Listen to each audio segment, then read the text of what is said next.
Broadcasting live from sunny South Florida, this is KMA Talk Radio. Life, liberty, and the pursuit of fine cigars. Your KMA crew, the Italian Scallion, Paul DeGracco, Alex Tavella, a.k.a. The Goat, and always telling it like it is, Honest Abe. I like to smoke them like the Winston Churchill, like John Kennedy, yeah. Remember Coach Red Auerbach, smoked up for victory, yeah. Well, you can take my wife, you can take my car, but you can't take my big cigar. My cigar. Good morning to all our loyal listeners, libertarians, and lovers of the leaf. I'm your host, Honest Abe, and this is the first KMA broadcast of 2023. I am here with my gang broadcasting from sunny, well, not sunny South Florida, I guess. The Goat and I are in sunny South Florida. And then we have our man, Koopa. What's Good up? morning. How you doing, buddy? Doing good, doing good. I would say it's sunny, but frigid.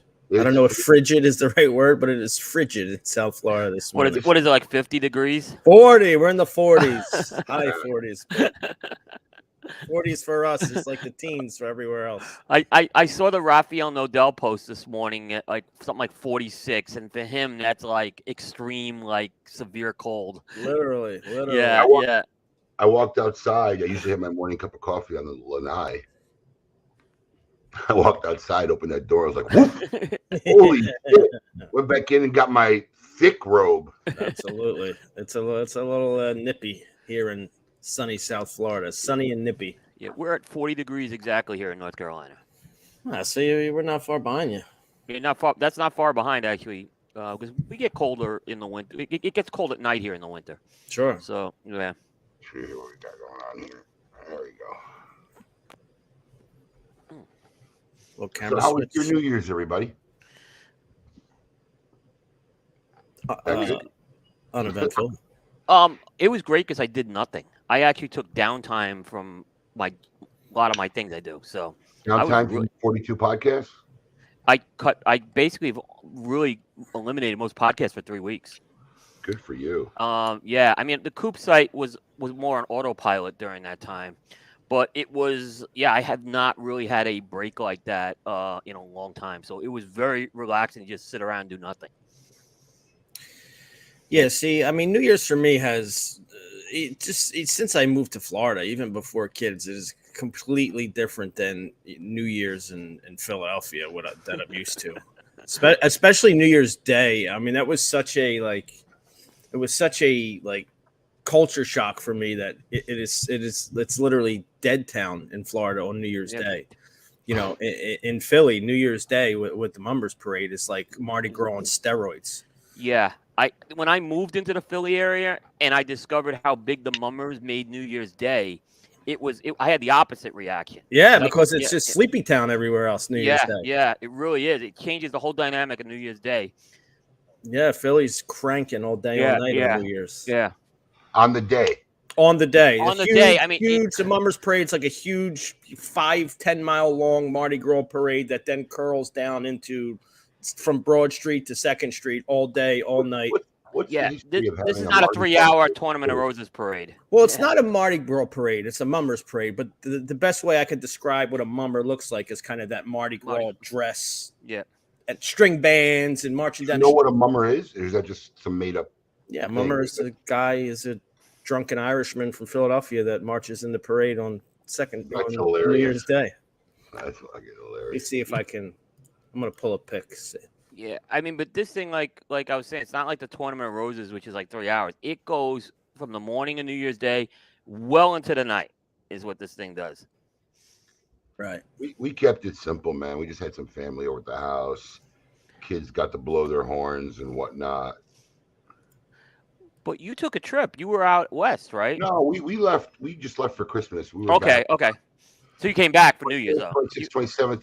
Right. We're supposed to be back the 28th, and then we had that whole like missing the connection.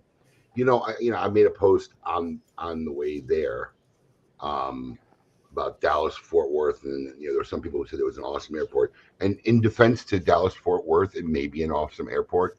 It just hands down, and no one can refute this, the worst airport to make a connection through, because in all my years of flying, 90% of the time, if you're connecting through DFW, you got a problem. I've been in the air for 30 minutes an hour. I've been on the runway for 30 minutes an hour. I mean, it's just like every time you go there. I've now officially said that I will make a second stop before I'll do a connection through Dallas Fort Worth. I have only flown there and flown back. I connect. Yeah. Did we have a problem when we went? No, but we were flying there and flying back. Right. It wasn't a connect. Yeah.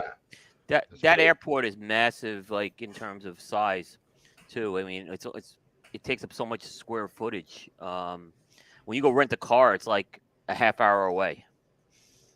It's crazy. Yes, it's very weird. Like you literally get on the shuttle for a half hour to get to I remember that. I feel like I'm going to Oklahoma Where or the something. hell are we going?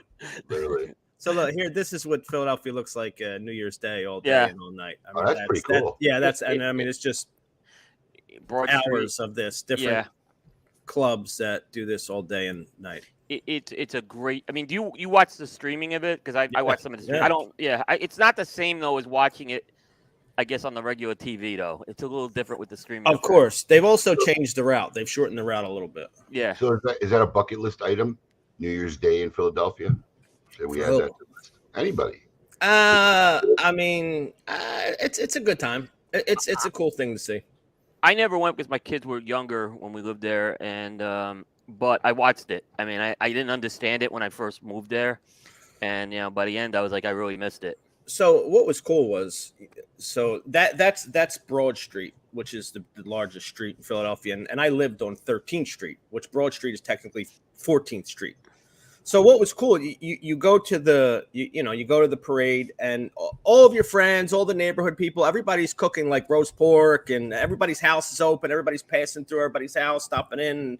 Happy New Year! Eat here, eat there. It's a especially in South Philly, it's a fun time. And then what happens is that all the clubs, they're all Irishmen from 2nd Street, and so after they parade down, they go down and they all march towards their clubs, and it's like the only day of the year where outsiders are actually welcome on 2nd Street in the Irish neighborhood. I can't, growing up in Chicago, really New Year's Day was a ghost town. Yeah, it is everywhere. From what I understand, it's everywhere. It's a ghost town outside of Philadelphia. It's just a lazy day. Yeah, watch some bowl games. Even New York was lazy up on that type of day, and certainly down here in North Carolina it is. Yeah. So speaking of Chicago, Beans, one of our socialites on Smoking Social. What's funny is I don't know if anybody knows his real name. I do. We got it somewhere, but I keep forgetting it because it just goes by Beans. But anyways, he video messages me while he's in Pequod's in Chicago. He was down there. It's my favorite pizza joint actually in Chicago. I told him he's got to freeze one and mail us one. They have an Italian beef pizza. It's to die for. It's to die for, with the hot giardiniera sprinkled on top. I guess he had never had it. I said, how could you live in Chicago and never had it? Because he posted a picture. I didn't know he lived there. I thought he was traveling. So he posted a picture of Pequod's like about a week ago. And I'm like, people need to stop posting about this pizza place, man, because it's just, now it's becoming very touristy. The original place is in a small suburbs, like right outside where I live. So they opened now a downtown one, and it's been open for a while. But it's very touristy now, so I didn't know he actually lived there. So he went back. I'm like, you went back to Chicago? He goes, bro, I live here. I'm like, you live there and you never had Italian beef? So he had it last night. He thanked me for the recommendation. Let's see if he actually will freeze one and mail us one.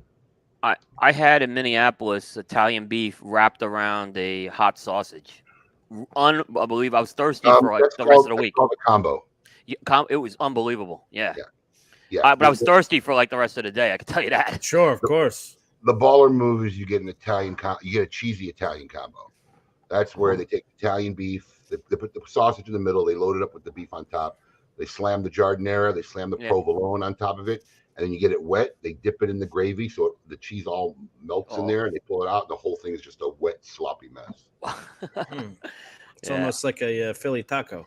Oh, so fucking good. Yeah. And, Alex and I hear a lot about Italian beef in Chicago versus the cheesesteak. They're two different animals. They're two different animals. It's not the same thing. Completely different. Yeah. You know what's funny is when I first came to Florida in 1998-7, my shop had at least a dozen Italians, like New York Italians, a lot of New York relocated people here in Florida. So I just got here. I'm asking, hey, where can you get a good Italian beef? And I was in utter shock. Like, what? Like Italian beef? What's that? I said, aren't you?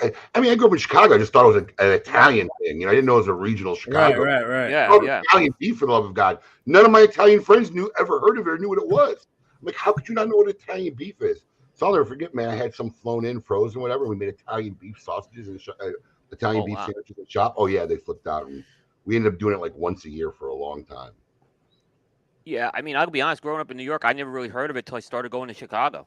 I mean, Yeah, it wasn't. It's not a thing in New York. Yeah. It must have been just the Italians in Chicago. I mean, I guess Italians started making it in Chicago. I mean, I never really looked up the origin of the name Italian beef, but I mean, I like thought it was an Italian thing, huh?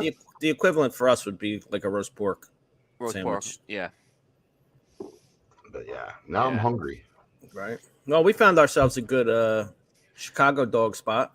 Yes. Actually, you know what? I had a Polish yesterday. You got to try the Polish. Yeah. Right. They got a good Maxwell Street Polish. Alex found a food truck, man. It was like one of the best Chicago dogs I had here. And, either you love them or you hate them. Yeah, All right. I gotta I put can't this on eat a the list. regular hot dog. It's not. We call it dragged through the garden. It's not dragged through the garden. Salad dog. Yeah, it's called. Yeah. That's good. Chicago dog. I like Chicago dog. Yeah, well, definitely when the Coop team comes in for Great Smoke, we're gonna hit this. So Yeah, we got it mapped dogs. now. We know where the food truck is. yeah. Chicago dogs, and definitely you got to bring the team to VNS, Coop. Oh, they're yeah. It's already been mandated. They have to go there. Yeah, they have So to how go many there. people are coming down? It's gonna be the whole Coop crew, 4 of us. Yeah. Wow. Yeah, they're all. In fact, Bear just got his plane ticket a few minutes ago, so we got that all done. So yeah, Vince we're Rubio, that's excited right. about some. Yeah, it's great because we can all come down there. Obviously, we want to be part of a great event, but it's also great team building for us because PCA we're just really just going crazy. So this I think is gonna be a lot of fun.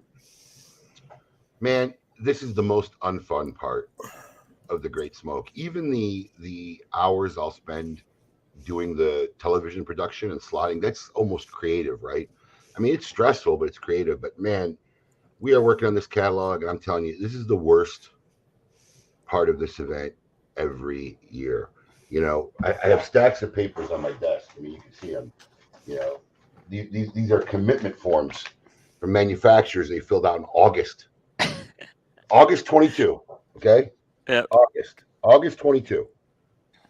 And no one's prepared. All we spent the last 2 weeks doing is chasing down people, shit that's not in the warehouse. I mean, I won't even mention the company's name, but I got an email last week, 7 days ago, confirming all the product. So we place our TGS orders in. It's only January, but we place them now while we know they have the product, and we just tape it up. We leave it in the warehouse, and we mark the booth. We mark the company, and we know that this box is going to get transported to the fairgrounds, the week of the event, so we can set up. I got an email 7 days ago confirming everything, and then we go to place the order. They call back. Well, we don't have these 2 items in stock, and we don't expect them by March. You committed to them in August. Right. A week ago, you confirmed you had everything. And here's the thing. We don't pick the product for this reason. We said, you pick the products. Just make sure it's products you can sell us during TGS time. So we have I mean, there's a section here. I don't want to blur, but there's a section here where they get to pick the SKUs they want to sell.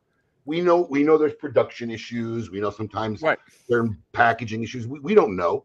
So we don't want to pick stuff and then go have it, and they don't have it for the that's what we experienced last year when we did this catalog and 6 items for the first time. So they filled this out, and you figure somebody, when they filled this out in August, would say to themselves, all right, we got an event in March. We need to have these 6 items. Let's grab a little bit from every container so we have it ready. We'll set it aside for the Great Smoke. Nope. Event cigars, chasing down. Literally, I think there's 8 companies, 6 to 8, that I could say from top to bottom, fills out the form. Everything is ready. Everything is understood. They meet every deadline. They're good to go. I can probably guess most of those. But I'm just telling you. Well, one of them is right behind your back wall. Absolutely. Yeah, one of them is your back wall. Absolutely. That one. Yeah. Even the length and gauge of the everything's perfect. Yeah, absolutely. Typed out. Oh, I bet. Makes it's funny because I know we talked a lot about when the cigars were given out last year, and Nick gave out the Bourbon Barrel Aged Connecticut, which we just thought was a great cigar for anyone. I mean, there was a lot of effort, I think, put into what he was even giving out. You could see it. No, he always does. This is funny. I think that's our industry, buddy. That's our industry. Last minute, unprepared. Look, something killing him up. No, this is the part that really eats my soul. I mean, it's like where my soul dies a little every year, because while I'm doing something I shouldn't have to be doing, I'm telling you, I started this week. I'm halfway through. I wasted a whole week. I'll probably waste a good Monday, Tuesday, Wednesday, maybe Thursday of next week chasing. And then I got to get back to all the work I didn't do for a week. Listen, here's the reality. If it was not for that moment at about 4:30, literally when you get up on stage, 4:45, and everything comes together and it culminates and everything. If it's not for that moment, that's the moment that recharges us for next year, because everything prior to that is torture. It's like having babies, right? But literally, a woman's miserable for 9 months. Some of them go nuts for 9 months. Then you get this thing, and all it does is shit and cry all day, whatever. And then they hit a year and 2 years, and you look at this and you forget all that shit. You're like, oh, let's have another one of these things, right? You forget that they're so beautiful. They become so beautiful at the point you forget. But as hectic and as crazy as anything is, I like the creative process, right? When we scour the internet to make cool stuff for the Great Smoke, whatever, that's work, but that's fun work. That's creative work. This is just whip me on a dog sled, unnecessary, brutal work that's just soul eating, man. It really is. The worst part of it every year. I've seen the prep. Look, I don't work for Smoke Inn, but I've been down there when you guys are loading boxes and packs and stuff. Or I hear from the show you guys do. The effort is you guys put so much effort into this. There's no question. And look, it pays off. I can just tell you from everyone I talk to, it absolutely pays off. So the hard work, I know it's torture, but I know a lot of us appreciate it as wow. The funniest for us at the end too. Like I said, that 4:30 moment, just that moment itself. The funniest thing is when people ask me, wow, man, how big's a team that put this together? About 4 of us. It's like 4 of us. They're like, what? Yeah. Listen, the funny part is we haven't even gotten into the fucking late night hours yet. When we're here till 10, 11, 12, I come in the next day, you're still here. Not overnighters, but we haven't done the late boys yet. Oh, it's coming. Yeah. It's coming. But that's usually when Abe starts getting into the show schedule. But I think that's become your favorite part too. It's kind of cool. You're a television producer. Yeah. It's kind of cool. You're literally a television producer. And what's really cooler, especially when you have the confidence, because now we've worked with this team for 2 years. Right. We have an understanding.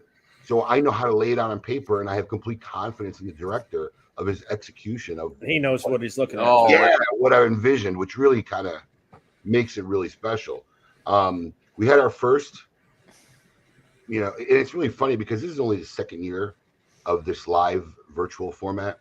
So it's still a big educational process. I think I go on tour starting next week. I'm doing a slew of podcasts and shows to help explain to new consumers, even some consumers from last year who haven't figured out the Great Smoke. But we have our 5 mini releases that began 10 days ago, January 4th, on my birthday. The first one was Saka's Dunbarton Tobacco and Trust. Sold out. So that's as expected. As expected. And I tell you what's cool after 2 years of doing this. I think three. At least 2, but at least minimum 2, but I think maybe 3. 3 companies got involved with the theme this year. So now they're not just making cigars; they're getting more into it. I like that. Knowing what the theme is, and we already have two companies, or maybe 3, for 2024. So that's kind of cool. Our next one's coming up this Wednesday. So this Wednesday, 7 p.m. Eastern Standard Time. If you have your Great Smoke tickets live or virtual, just head over to our Smoke Inn Facebook page, Great Smoke Facebook page, Smoke Inn YouTube page. Watch our virtual event with Alec and Bradley Rubin. We made 300 of this very special pack. Actually, I love working with these boys. They're so creative, and they're so much fun. And they're so into every project. Whether it's Connoisseur Club or whatever, they're very, very, very good to work with. I enjoy them wholeheartedly. And when we approached them to do something for TGS this year, they got very excited. And I think you saw the packaging before we did, Coop. Yeah, I did. Yeah. Oh, you were there? Yeah. Yeah. I think every year it's kind of funny. I go into the office and I see something I'm not supposed to see. I saw the trilogy packaging, I think, before you guys did too. Yeah. Yeah. So yeah, their TGS release, which they call the Crew with a K, and if you don't know what a Crew is, A crew is the group that organizes and the forms and have Mardi Gras parades, right? Floats. Mm-hmm. They're the team that handles the floats, creating of the float. They do everything with the float for Mardi Gras. And we have a little video snippet. If you haven't seen it, if you might have seen it online, but if not, we're going to run a little video right now featuring the crew. And this is the cigar that will be released during our broadcast, 7 p.m. this Wednesday, January 18th. Why don't you run the video for him, Alex?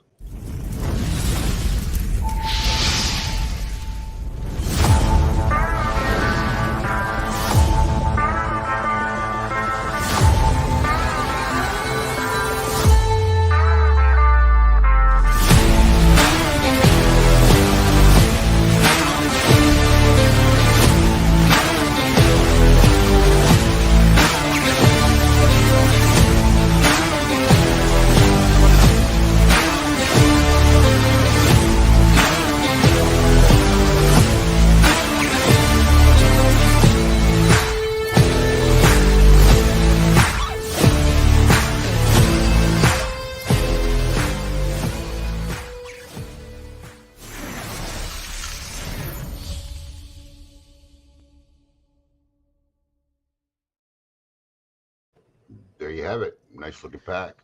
Yeah, I gotta love it when they even go to the effort to make bands for 3,000 sticks. I was very impressed with that. And, you know, the boys have really, I think, since they got to Alec Bradley, they have a real pulse, I think, to what a lot of consumers want because they smoke so much stuff. So I've seen a big change in the products overall at Alec Bradley since they've gotten there. It just seems like they're connecting with people with these blends more and more now. And they're really, they're kind of like cigar geeks. They are. Right. Which makes for really good blenders when you're real, hardcore cigar geek, and they are. And I think they're whiskey bourbon guys too. They are. Yeah, they are. You can't tell from that video, but it's a big 7x48 cigar. It's a nice size cigar. When I saw the band on that thing, it was just I just said, wow, that's like I said, for a small release like that, that was really, really well done. No, I can't wait to try one. We'll probably crack one open before the show and before our release, just to check it out. Like that, we crack open one of every bundle, so one of every one just for us. We have some to smoke. Right. When we make 300, we make 300. They don't send us 305, 310. It's probably should. Just so right. But you know what'll happen? We'll end up selling somebody. People don't realize that. Like, there's stuff when we get small limited stuff. I didn't have a Drac Redux. Either did you. When it's small, it goes to you guys, man. We don't. Yeah, we sell it.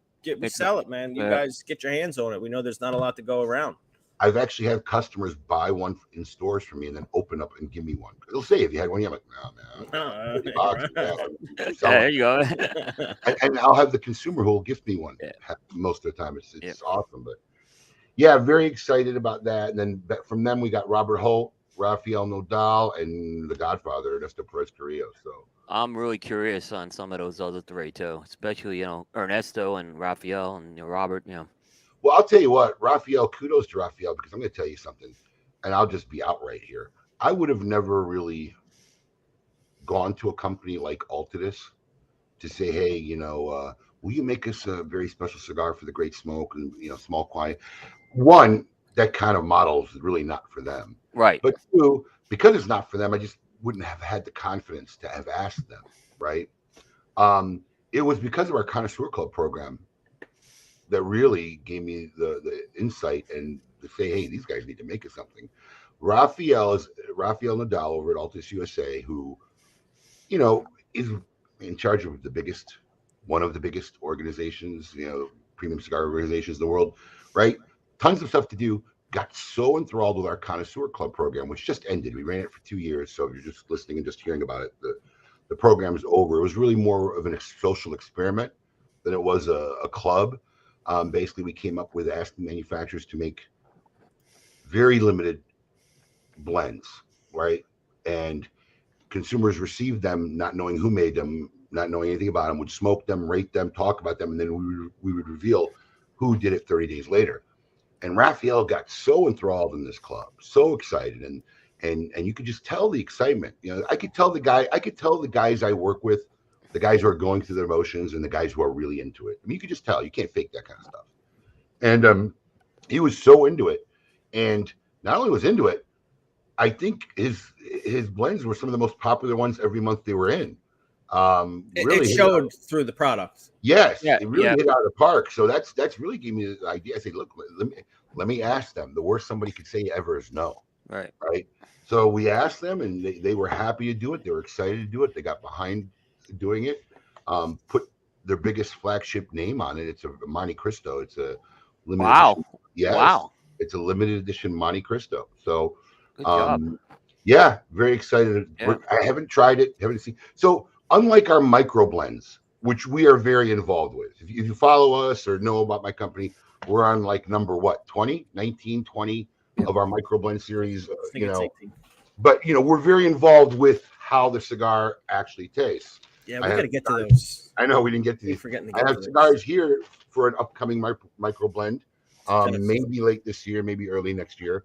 But we're very involved in the process.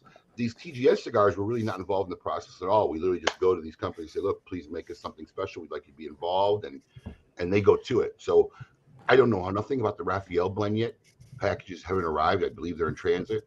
But I'm really excited to try it and see how it is. Yeah, I mean, again, if we have a one-off Monte Cristo like that's almost unheard of. I mean, again, that's a flagship brand. Forget a one-off. I mean, like, I know they've done some Monte Cristo private labels, which are from some of the bigger catalog people, which is not a one-off. Like, it's their right. That's what. Yeah. There's a one and done, no less. Right. It's in their production. Yeah. It's around for 10 years, 5 years, whatever. But to do this kind of a project, I don't think they've ever done it like that. No, I think that says a lot. Yeah. Very excited about it. Very excited about it. I got a feeling it's going to be one of the sleepers. A lot of people expecting something amazing. I got a feeling it's going to be a sleeper. And listen, they don't put the Monte Cristo name on if it's not some of their best tobaccos. So absolutely. Absolutely. So that's a big. I mean, again, the Carlito cigar a couple of years ago. I mean, these are very special things you've had. It's really heartwarming. Honestly, it really is. I mean, after 6 years in business, the extent that some of these manufacturers have really put into just supporting an event. I mean, it's just an event, really. I mean, it's just a cigar event. We're not saving lives. We're not building schools. We donate money to the Kids Cancer Foundation. Sure. But, that's a relationship I have going back with them over a decade. I don't even think we advertise that we do that anymore. Yeah. We don't, but it needs to be said. Sometimes, the Great Smoke is a charity event at the end of the day. Absolutely. So it's really heartwarming how some of these guys really get involved and support it. So, anybody who's listening, Raphael, you might be listening. Thank you. We always and we're always touched and appreciate. Excited for it. Yeah, excited for it too. Yeah. So I'm excited about this year, man. It's gonna be a crazy year. We got a slew of big events. We got JD and the team here from Drew Estate kicking it off. Yep. Then we got Saka here. Then we got Herclock for the dinner. Hosting dinner. Then we got Matt Booth. I mean, this is good. We got St. Patrick's Day Friday night with Steve Saka. We're gonna see how much corn. We should have a corned beef eating contest. Let me put this out there, folks. It's January 14th. There's less than 50 dinner tickets left. I thought, I got to say this. I thought it was really ballsy that you guys are selling a dinner event and putting Steve Saka up against that dinner event. That's confidence. Well, the dinner event's only limited to 200 people. That's why. Yeah, and Saka will. Everybody floods the Boynton afterward anyway, where Steve will be, and Steve being Steve doing the Great Smoke, he'll be here till 3:00 in the morning. True, that's true. Yeah, it's not. The dinner event really never interferes with anything. First off, you got thousands of people here, and only a couple hundred could go. So the masses need something to do, right? And then we finish dinner 10:30, and guess where everybody goes anyway? Yeah, they go up HQ anyway. So. It really is. It's not a competition. That's thing. True. I remember the year last. Now the dinner was open to everybody. That'd be a different story. Yeah. But, sure. You have 200 seats, of which we occupy probably my team 10 of them. So right. We sell 185 tickets to people. That's pretty much it. Right. There's another 1,000 people lingering around somewhere. Right. So it's what do you call it? It's like a blockbuster this year. Yeah, that's a And Matt big Booth. And then Terrence Riley, Aganorsa, validation brunch. right.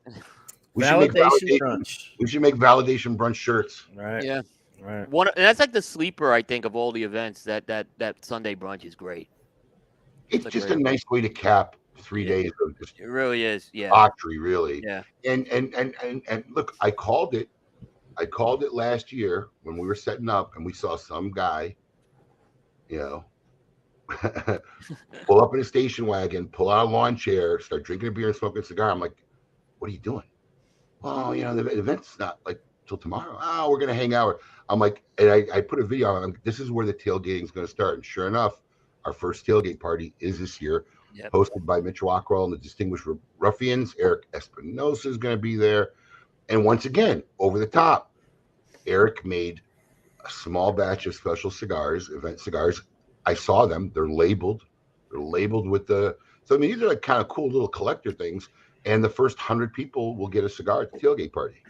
It'll be interesting to see if we get 100 that early in the morning. But who knows? Oh, I don't know. I think you will. I think you will. I mean, Alex and I can tell you with Wing Bowl. You start tailgating. Yeah, You start getting in the middle of the night. I'm telling you. they'll come out. Right. Trust me. Trust me. That's right, Marshall. It was Doug Kojak who I called it. Will have inspired what'll eventually be my prediction within 3 years, just a parking lot full of people at 9 a.m. Absolutely. I'm telling you. I agree. It's gonna grow. This year will be the first year, but trust me, they'll start getting it earlier and earlier. Just making it harder and harder. Just telling you, Well, that tailgate, but that's the fairgrounds problem. That really ain't our problem. yeah. Well, they'll go It's to all our smoking. problem, man. They'll It's go all over to our Boynton and problem. tailgate if they can't go there. Right. It's all our problem. Oh, what else we got going on this week? Well, you want to? Family in the cigar industry, I heard, closed their doors. Yeah. I mean, it's really funny because when I got in this business, it was a brand. I mean, I remember it as a brand. Yeah, they were selling it, and then it did okay. It had a following, especially because they were here in Florida. And then Ashton picked it up. Yep. So Ashton was distributing, and they repackaged it a little bit and whatever. It just seemed, I don't know how it is across the country, but even in Florida here, after my maybe first 2-3 years in the industry, maybe 4 or 5, it gets a little blurry after a quarter century. It just never really had legs, but they had a chain of stores. But I think we talked about it. Sosa family closed their stores down.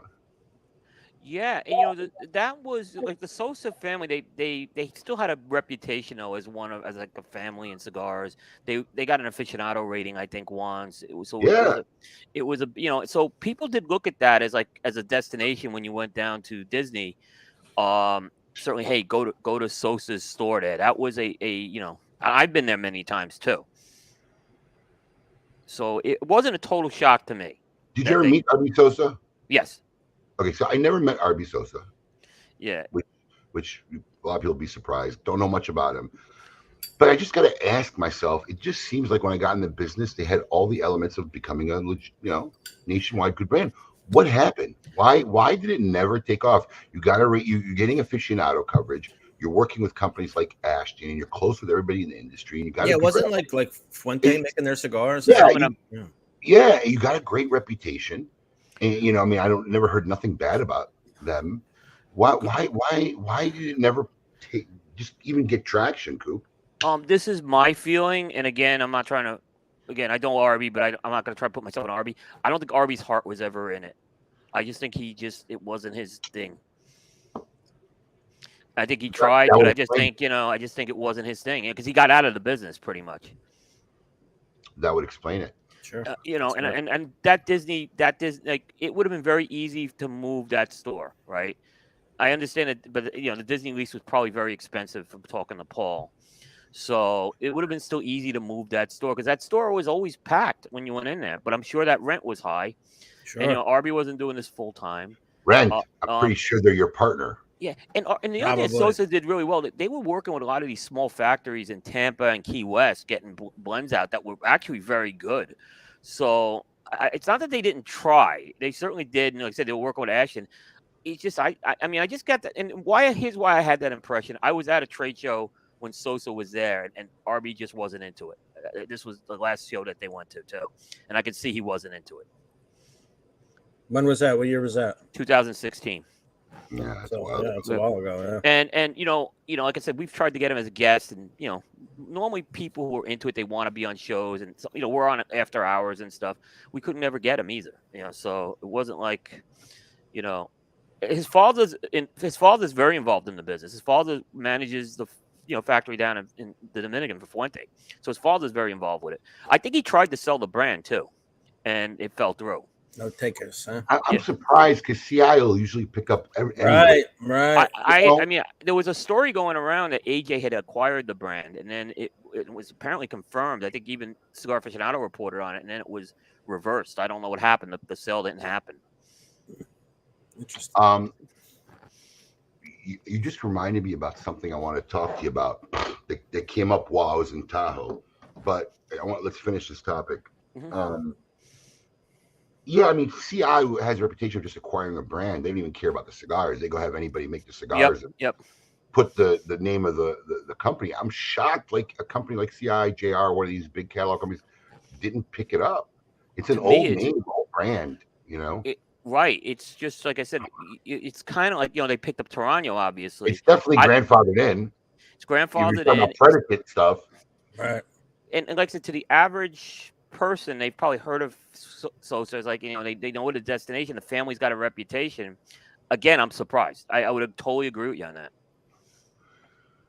Yeah, we got 20 minutes. We got enough time to talk about this. So I just thought about something that came up. You want to say something, Alex? No. I have something. If not, but go ahead. Go ahead. Yeah. Write it down so you don't forget. So listen, I got it. Something came up while I was away, and this has got to be one of the oldest things that this has been going on since I got in the industry. And then there was some summary judgment. Alex and Joey messaged me the story, but I was like in the middle of ski world and I didn't get in depth. But Coop, I'm sure if you talk about this, you'll catch up a lot of people on something. I'll venture to say a lot of our audience don't really know or understand.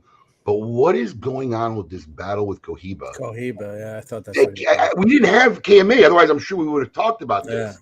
Yeah. This is the oldest lawsuit that just doesn't go away. It doesn't. This has got to be 20 years old. It's been going on. Yes, it's been going on. I think 25 years, 1997. I'm telling you, since I got in the business, I've heard of this lawsuit, right? And it doesn't go away. And so people understand. When I got in this business, Dominican Cohibas looked like Cuban Cohibas, just like Romeos look like Cuban Romeos, right? And then at some point, maybe it was in 2000 or late 90s, the red dot evolved because of this lawsuit. They couldn't use the trade dress, and there was just and the funny thing is that they has this gone to the Supreme Court yet? Because they won't take it. There are these judgments, they won't and take then they appeal. Yeah, they won't. Like a perpetual appeal. Isn't there some point where you just can't appeal no more? Supreme Court won't hear it. The Supreme Court won't hear it. So what happened is for folks that don't know, he's like obviously the Supreme Court not want to hear it because it has to do with Cuban stuff or because of tobacco or I don't think it's just not important enough in their docket. Yeah. The appeals court ruled that General had the right to use the Cohiba mark, right? So, but this was a little different. So what happened here is you say mark, we need to be clear. That's the name. The name, yes. Right. They cannot use the trade dress. Yeah, right. Now here's where it gets tricky. Is this what happened right in December was the U.S. Trademark and Trial Appeal Board basically did not cancel the trademark that General had on Cohiba. Doesn't mean that General has to stop making Cohiba. It just means they don't have a trademark for it now.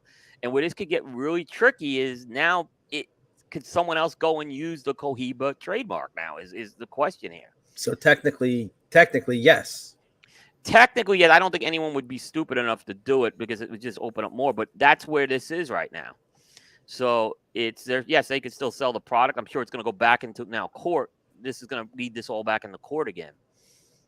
But yeah, that's what happened is like essentially, I mean, if they wanted to be a great smoke Cohiba, I guess you could make it. be crazy to do it. But yeah, that's I think what this means. And what their basis of this was there is a Pan American trademark conference that happened many years ago, and they're saying like, look, the U.S. and Cuba agreed in the trademark conference that you can't do this, so that Cuba has the trademark, so that's why it was canceled. Okay, but why just for that one? Because Right. See, the way I mean, I'm going to assume out of the three of us, you're going to be the most knowledgeable about this, Right? But so because of the embargo, because of the relationships, Cuban trademarks don't make a difference here. So everybody's scuttered to get a U.S. version of the Cuban trademark, and that's why you have your Dominican Romeos and your Dominican Monte Cristos and your Dominican Hoya de Monterreys and your Dominican.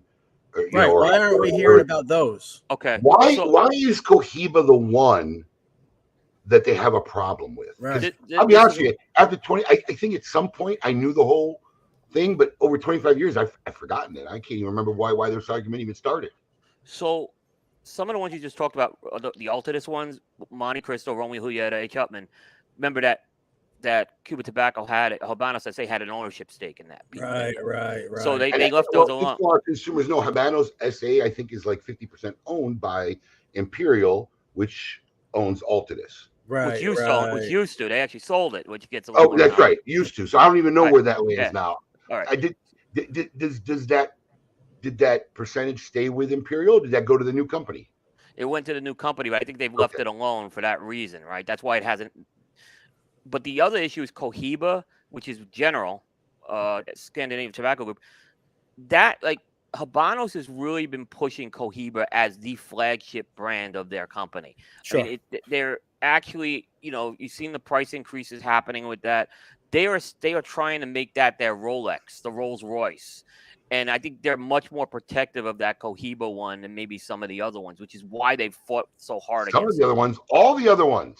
Every single other one. Like Partagas would make sense for me to fight as well. But Partagas, Punch, right. Yeah, but this one I would say Cohiba is the one that they're. And the other thing is that Cohiba was one that was established after Castro came in. Punch and those other ones go back a long way. So I think it's a little tougher to fight some of those other ones. Uh-huh. But this one is one that came out in 1966. So this is when it came out. Trinidad came out after Cohiba. Trinidad isn't, but Trinidad isn't as, I don't think it's. That's not Cohiba, right? It's not Cohiba is what I'm saying, yeah. I mean, to me, I that makes a lot of sense, Abe. I don't disagree with you, but I think Cohiba has a very, I think that's a core line with Habanos here. That makes sense. Yeah. That makes sense. So now technically other people could make a Cohiba. That's technically that was how it was explained to me. That's how, I'm not a lawyer, but that's how. What I find funny is I've seen that trade dress used by probably 3 other companies, all the ones that don't have the right to the name. Oh, I've seen it too. Oh, yeah. The knockoff trade dress, I've seen it. Sure. I've seen it on national brands, retailer brands. I've seen it. Yeah, a couple less white squares, a couple less rosy squares. Slight change to the yellow. Yeah, slight change to the yellow. Oh, it's not that though, I'm told. Right. Come on. I mean, you're not born yesterday on that. Right. But yeah, that's I kind of always wondered if Fuente was on the other end of these things and these other Cohiba knockoffs happened, they'd be all over that stuff. Trust me. Sure. Yeah. Well, Stuart, the Trinidad one didn't exist pre-embargo either. That was a post-embargo brand. It was, yeah. This has the name and trade dress. Yeah. Because they had Trinidad when that brand was released, it looked just like the Cuban Trinidad boxes. So yeah, they actually had the trade dress too. Now they're into colors and whatnot. But I tell you the truth, I don't care what the box looks like. The Trinidads they're making now are the best ones they've ever made since they've acquired the mark. Oh, the Espiritus and all that. Yeah. Absolutely. Again, you look at the previous renditions. The first rendition of Trinidad was awful. God awful. Yeah. And look, this is Raphael again. Raphael has really doing a great job over at Altus. He is just so I'm clear with consumers. When I say the first renditions, I'm talking about probably 15 years ago. Yeah. Those gold label ones. Yeah, 15 years ago plus. Yeah. They struggle with that. I mean, they didn't know what to do with Trinidad. And it's, like I said, it's still a pretty big name, in a lot of ways. It's a historic brand, even though it's newer, but yeah. So is this being appealed? Do you know? They said They are saying I would love to know the legal balance of dollars spent on this litigation. I would too. Astronomical. It has to be astronomical. It could be in the double-digit millions. Yeah. Sure. Easy. Sure. 20 plus years. Absolutely. I see General fighting this thing. I mean, just from the press release they gave, they issued the press release that this happened, right? It's not like they just kept quiet on this. When this decision was made, they went public saying, "Hey, this is wrong, and we're standing by selling this, and we're going to fight this as well." So they're going to fight this. So my curiosity is this, and I'm not sure about the law, and you may not be on this one, right? If they say Cohiba doesn't have it, does that infer that no one has it? Correct. Or the Cuban tobacco. No one can technically. Well, what I'm saying is, by no one having it, should no one technically be making it, or are they saying that anybody can make it? Anybody can make it. Well, what they're saying is that Cuban tobacco has the trademark, and anyone else can make it, but they can't trademark it. Right. Jesus. Yeah. Right. So I could totally see a lost and found Cohiba. They canceled the U.S. trademark. You canceled the U.S. trademark. It's not there, so it's not there anymore. And again, I'm not a lawyer either, so someone maybe will correct me from a legal standpoint, but that's how I'm interpreting this.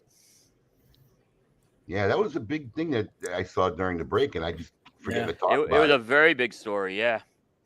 It was a very big story. That would have been in the scoop with Coop. It definitely would have been. That happened the last week before Christmas. This happened. Right. It happened. The story came out on December 21st. So kind of something that got lost a little with the end of the year stuff, but yeah, it's a big story. It made my end of the year top stories. So yeah. I'm just curious, does anybody know why they even reviewed it? I mean, it's been this way now for decades. Why are they looking at it? It almost like they continually want to stir this pot. I think Cuba Tobacco, through this Pan American agreement, they're still fighting it. They're still fighting it. They went and said, "Hey, you guys got to cancel this trade." That's what happened there. So, and that's what they ruled. They said under the Pan American Conference, it's protected for Cuba, is what they said. So we're canceling. General had a U.S. trademark. It was canceled essentially. Right. Very interesting. Yeah. What were you going to bring up, Alex? Oh, just one of your favorite releases of the year every year. I knew this one was coming. I think this is where Justin Andrews and I officially met. Yes. On social media. Well, yeah. I mean, so the Chinese takeout cartons, but I think it was the one with the chopsticks. It was the one with chop suey. It had chopsticks on the back. The chopsticks that you can't basically stack into a humidor. Now, can I ask you a question as someone who's definitely opinionated on this matter? Uh-huh. How is this stuff any different from the other stuff that gets beat up in this industry? How's it any different than what Risty does? It's not. I don't like this type of packaging. I've been very clear on it. But they don't seem to get the outlash that small guy would. Because Risty is constantly running this battle against the industry is the difference. So Risty is doing a good job at stirring shit up. The only one that was been attacked? I don't think so. No, and he's unfairly. If he's the only one being attacked, it's unfairly. But I think he's stirring it up the most. Which I think I think we see it more on social media. Well, I mean, you know the story. There's no such thing as bad PR. There's no such thing as bad PR, right? I mean, but I have been so against this type of. I mean, this type of stuff, Abe, and I don't mean to make this sound wrong. It works well for a small mail order release.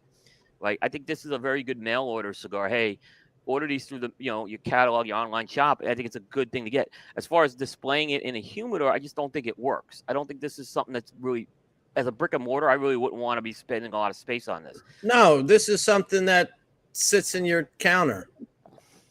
Yep, it's so that's kind of how I look at it. But if this is an online, hey, I'm getting these cool, and they're probably decent cigars for the price, right? In a Chinese takeout carton, there's nothing wrong with that. But I just don't think it works for the brick and mortar. I don't understand the story. What's the story behind this? Let's just make fun of Chinese food, or I don't get it. What they did is they've come out with this everyone's coming out with the Chinese New Year cigars, right?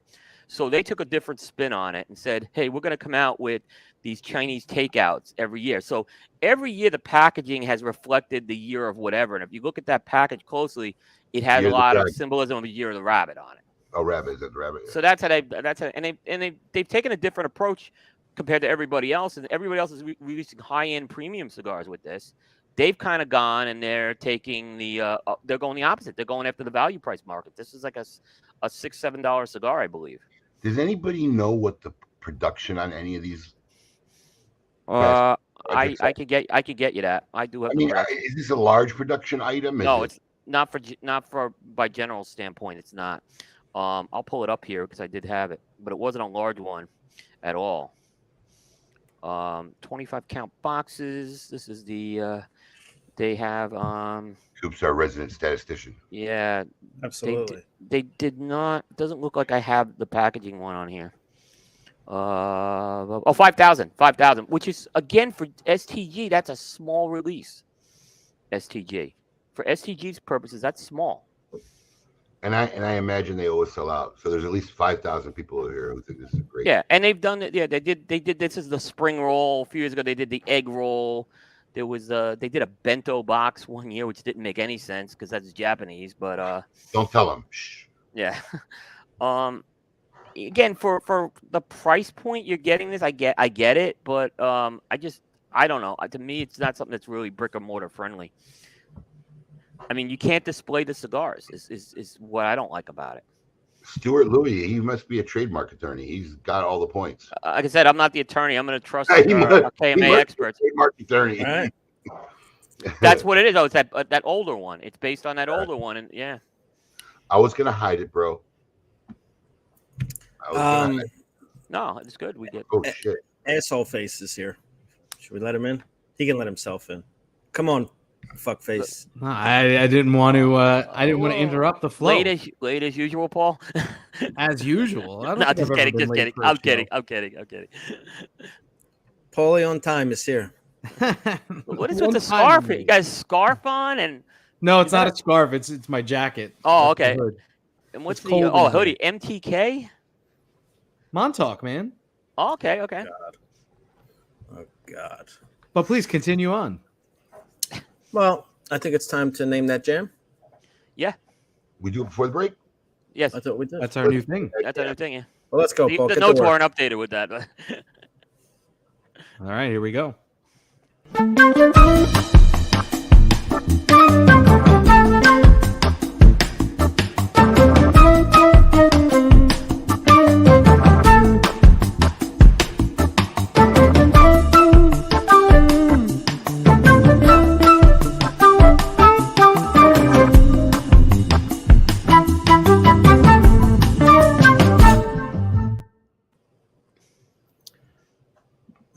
So here's the way this works. We are going to play a small snippet of a song, and it's up to these three fellas and our guests and our audience to name that jam. Now, I'm going to preface this with saying this is the quickest clip that I've ever put together. But if you don't get it, shame on you. That's too much prep. Oh, yeah, there's a really short clip. It's like 3 seconds. If you don't get it, shame on you. All right. Here we go, boys.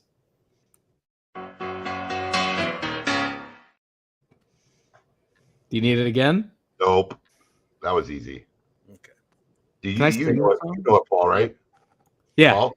Yeah. I don't think there's anybody who's not going to get that one. You literally picked like the three most known chords of the song. Probably. I mean, it's anywhere else would have been. But Coop, do you have it? I have it. Yeah, I have it. I'm wondering if people will get the artist though. Yeah. That's true. Nah, I don't know. Yeah. You think people know the song and don't know who sings it? Yes, I believe that. I think people know the song from the movie. Not our generation, Coop. Not our generation. A lot of people that know the song from the movie and not necessarily. Well, see, I think I know the artist, but I could be wrong. All right, Paul, what do you think it is? Well, it's old time rock and roll. Yes. And you don't know the artist? Is it Little Richard? Oh my God. Wah, wah.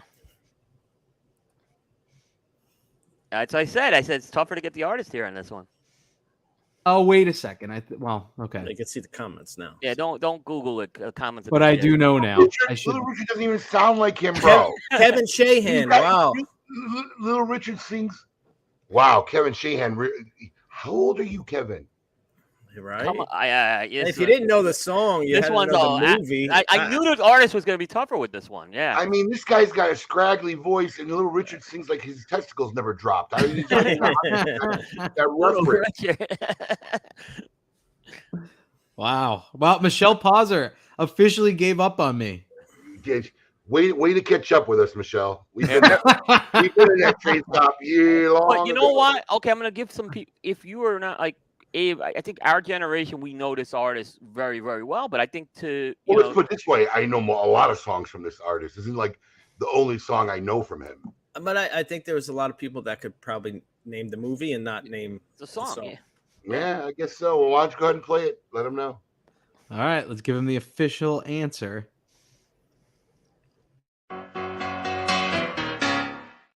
This would happen. Oh, that's not the answer. Oh, reveal.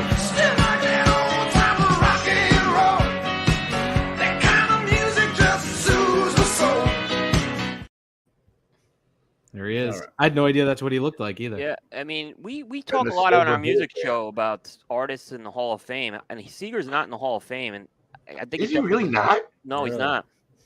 Wow. Of course, Alan comes with. I'll give Alan a lot of credit on that one. No, listen, Bob Seger's got good songs. Oh, he's a great songwriter. Yeah.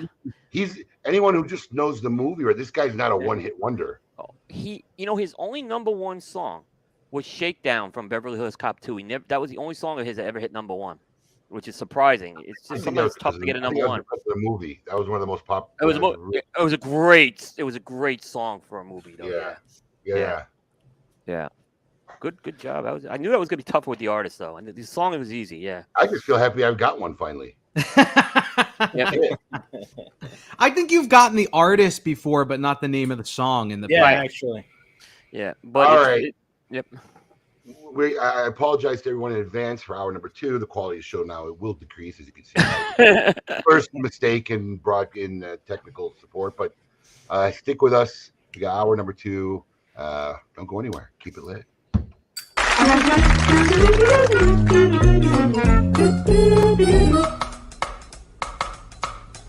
Phenomenal. Phenomenal. Phenomenal. Phenomenal.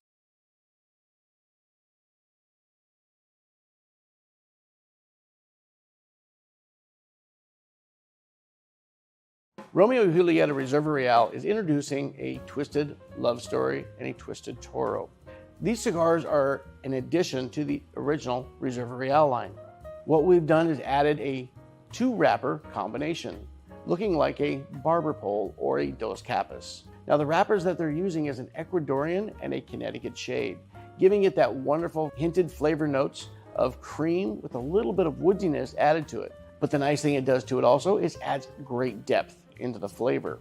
The binder and the filler are still the same, using a Nicaraguan binder and a Dominican and Nicaraguan fillers. So you still get that wonderful array of what you know as a Reserva Real, but you've added some depth into it. Now the Twisted Love Story and the Twisted Toro are the only 2 sizes that'll be available in this line. This is a cigar that's iconic to the Reserva Real name, but giving it its just due in something that's fun and innovative. With that, go out and enjoy your own Twisted Love Story.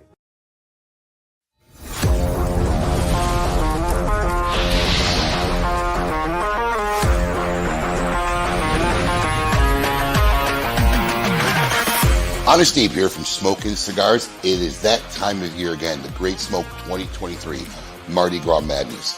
If you're wondering why everybody last year was calling it the best cigar event in the country, it was evident the day tickets went on sale. VIP tickets sold out in one day. That's right. They are all gone. Don't message us. Don't PM us. I'm sorry. There's nothing we can do. But there are still plenty of general admission tickets and virtual tickets. Once again, we'll be offering this event virtually as well as live. So for those of you who can't make it down, you'll be able to enjoy the festivities from the comfort of your own home. Michael Herklotz, Kim Keeney, and Paul DeGracco will be returning to be your co-hosts for your virtual experience. Whether you're coming down live or we're going to be enjoying the event from the comfort of your own home, your ticket price includes this epic package. It's one of our greatest Great Smoke packages in the history of this event. Over $400 worth of product and great swag. for the low cost of $165. If you're coming down live, you'll get your package the day of the event.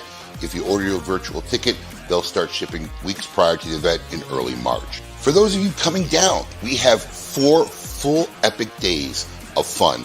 We start off with Drew Estate and Jonathan Drew. Thursday night, our headquarters here in Boynton Beach. Friday night, 2 events. Steve Saka here at headquarters, and Evan Darnell once again returns to host our pre-event dinner with the Red Meat Lovers Club. Going off the top this year. I've seen the menu. It'll be up on the site soon.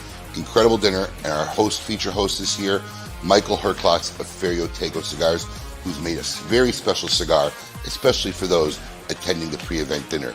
Saturday morning, we are starting early with the first ever tailgate party being hosted by the distinguished ruffians and Eric Espinosa. There'll be a very special cigar made exclusively for that event for the first 100 attendees who go to the tailgate party. And of course, the main event will be Saturday afternoon. And then that night, after the main event, you can head back to our headquarters here. We'll have the man himself, Boofy Matt Booth, Room 101 Cigars, capping it all off with a beautiful Sunday brunch once again before everybody goes home from what we hope will be another historically, epically fun weekend. Do not hesitate. Tickets are selling this year faster than ever. Go to www.thegreatsmoke.com and get your live general admission ticket, your virtual ticket if you're going to enjoy from home, and tickets for either the dinner or the brunch. Epic time. We can't wait to see you all there. The Great Smoke 2023. Mardi Gras Madness.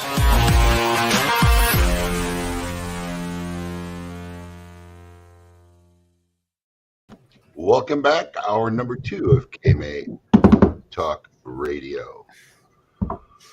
I'm shocked. When I say shocked, that there are still virtual tickets left. How many were there? You did more this year, right? We upped it because we sold out so fast last year. I'm starting to wonder if this is a trend now that people, well, our live tickets are selling way faster than last year. So I'm just wondering if the more comfort in traveling is giving you a less demand, because last year they sold out like in 20, 30 days. A lot of people didn't get the opportunity to get into the pre-release events because the virtual tickets were gone. So unless you were going to buy a live ticket, you couldn't do it. So we literally like stole another 250 tickets from live attendees and moved it to virtual, which then sold out like in a week. We might have to start stealing the other way. Yeah, and we might have to start stealing them back the other way from virtual to live. I am in utter shock. They'll sell out. Those virtuals will sell out. I'm in shock, Coop. I mean, literally, I'm in shock. Yeah. We basically sold this much virtual tickets before the end of December last year. I mean, I think a lot of people obviously are back wanting to go to live events and stuff. It's not a question anymore. But I think there's going to be people who can't make it that are going to be want a part of it, and I think you'll see those go. I think what's going to happen too is when I'm done doing the big chase that I've spent the last week and probably half of this week doing, and a lot of the event cigars start reaching our facility.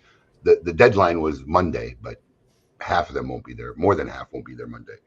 But once we get some media kits out, some of the media folks, and I think when people start, this is what happens every year, because when we start sending the virtual tickets and the packages start dropped and they had sold out, we had got hundreds of emails from people. Oh, okay, yeah, bro, it's sold out. They're gone. Yeah. I mean, we have no more packages to send. Yeah. And that's what happened. So this year, some of our media friends were getting them their packages out early so they could show them off, talk about it, and that's what'll drive it. But I'm really shocked at that. I mean, it's I'm wondering if it's a tale of things to come. Well, it also was a month later, keep in mind, this year too, the event. So, it's a March event as opposed to February. So, I mean, there's still time, I think, is what I'm saying. Maybe. Right. We're still January. Yeah. I mean, I'm a little shocked too, because like I said, the package is just a no-brainer. I mean, it's a great value. This year it's over the top. Yeah. This year really is over the top. This could be one of the coolest. I mean, every year there's something in that pack that you'll use from years to come. I mean, I remember that travel humidor a couple of years ago. Last year it was the spray can. There's always some cool things. The bottle opener that we got this year will last forever. It's literally a chunk of. Yeah, it's a bar key. I mean, that's whatever's left over we'll have at the bar because they're. Yeah. Last year I had to ship these these the spray cans to a lot of people who flew in. Like I had to do bears and a few people who they couldn't take it on the plane, so I ended up having to ship all these things to people last year. I came home with That was a big pain in the ass last year. Yeah. Well, couldn't you just check it? Paul, you're super loud. Oh, well, couldn't you just check it? There you go. I think there was like people were worried about it. Well, have we talked about the socialite thing that we did for the Great Smoke? Have we mentioned it ever? No. Socialite thing. The thing where you did for socialites, so they could recognize each other at the Great Smoke. Oh well, I posted a picture, but I don't think we. Oh, you showed it? You have one by. I don't, but we also didn't release any information. I was getting questions of, how do I get? Yes, we have a very special socialite patch made that you could literally, it's a nice patch, but you could literally stick it on your sleeve or on your chest. And this way, we just thought it'd be cool for a lot of socialites to be able to recognize each other without having to trying to figure out from a small avatar circle that you've been looking at for, a year or so. So yeah, there'll be a check-in station where you can get your patches. Nice. Just show them that you're smoking socialite. Oh, that's cool. I like that idea. That's a great idea. Yeah. Socialites unite.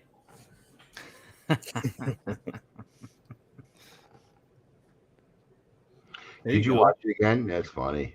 I wonder how many people do go back and watch it. I did. It was fun for me to go back and watch it last year. I mean, I guess on some level, it's a completely different experience if you It go is. live and you go back and watch it. It is. Well, you got to remember you're doing other things while the interviews are going on sometimes. So it's a great way to while you're there, it's a great way to go back and watch that.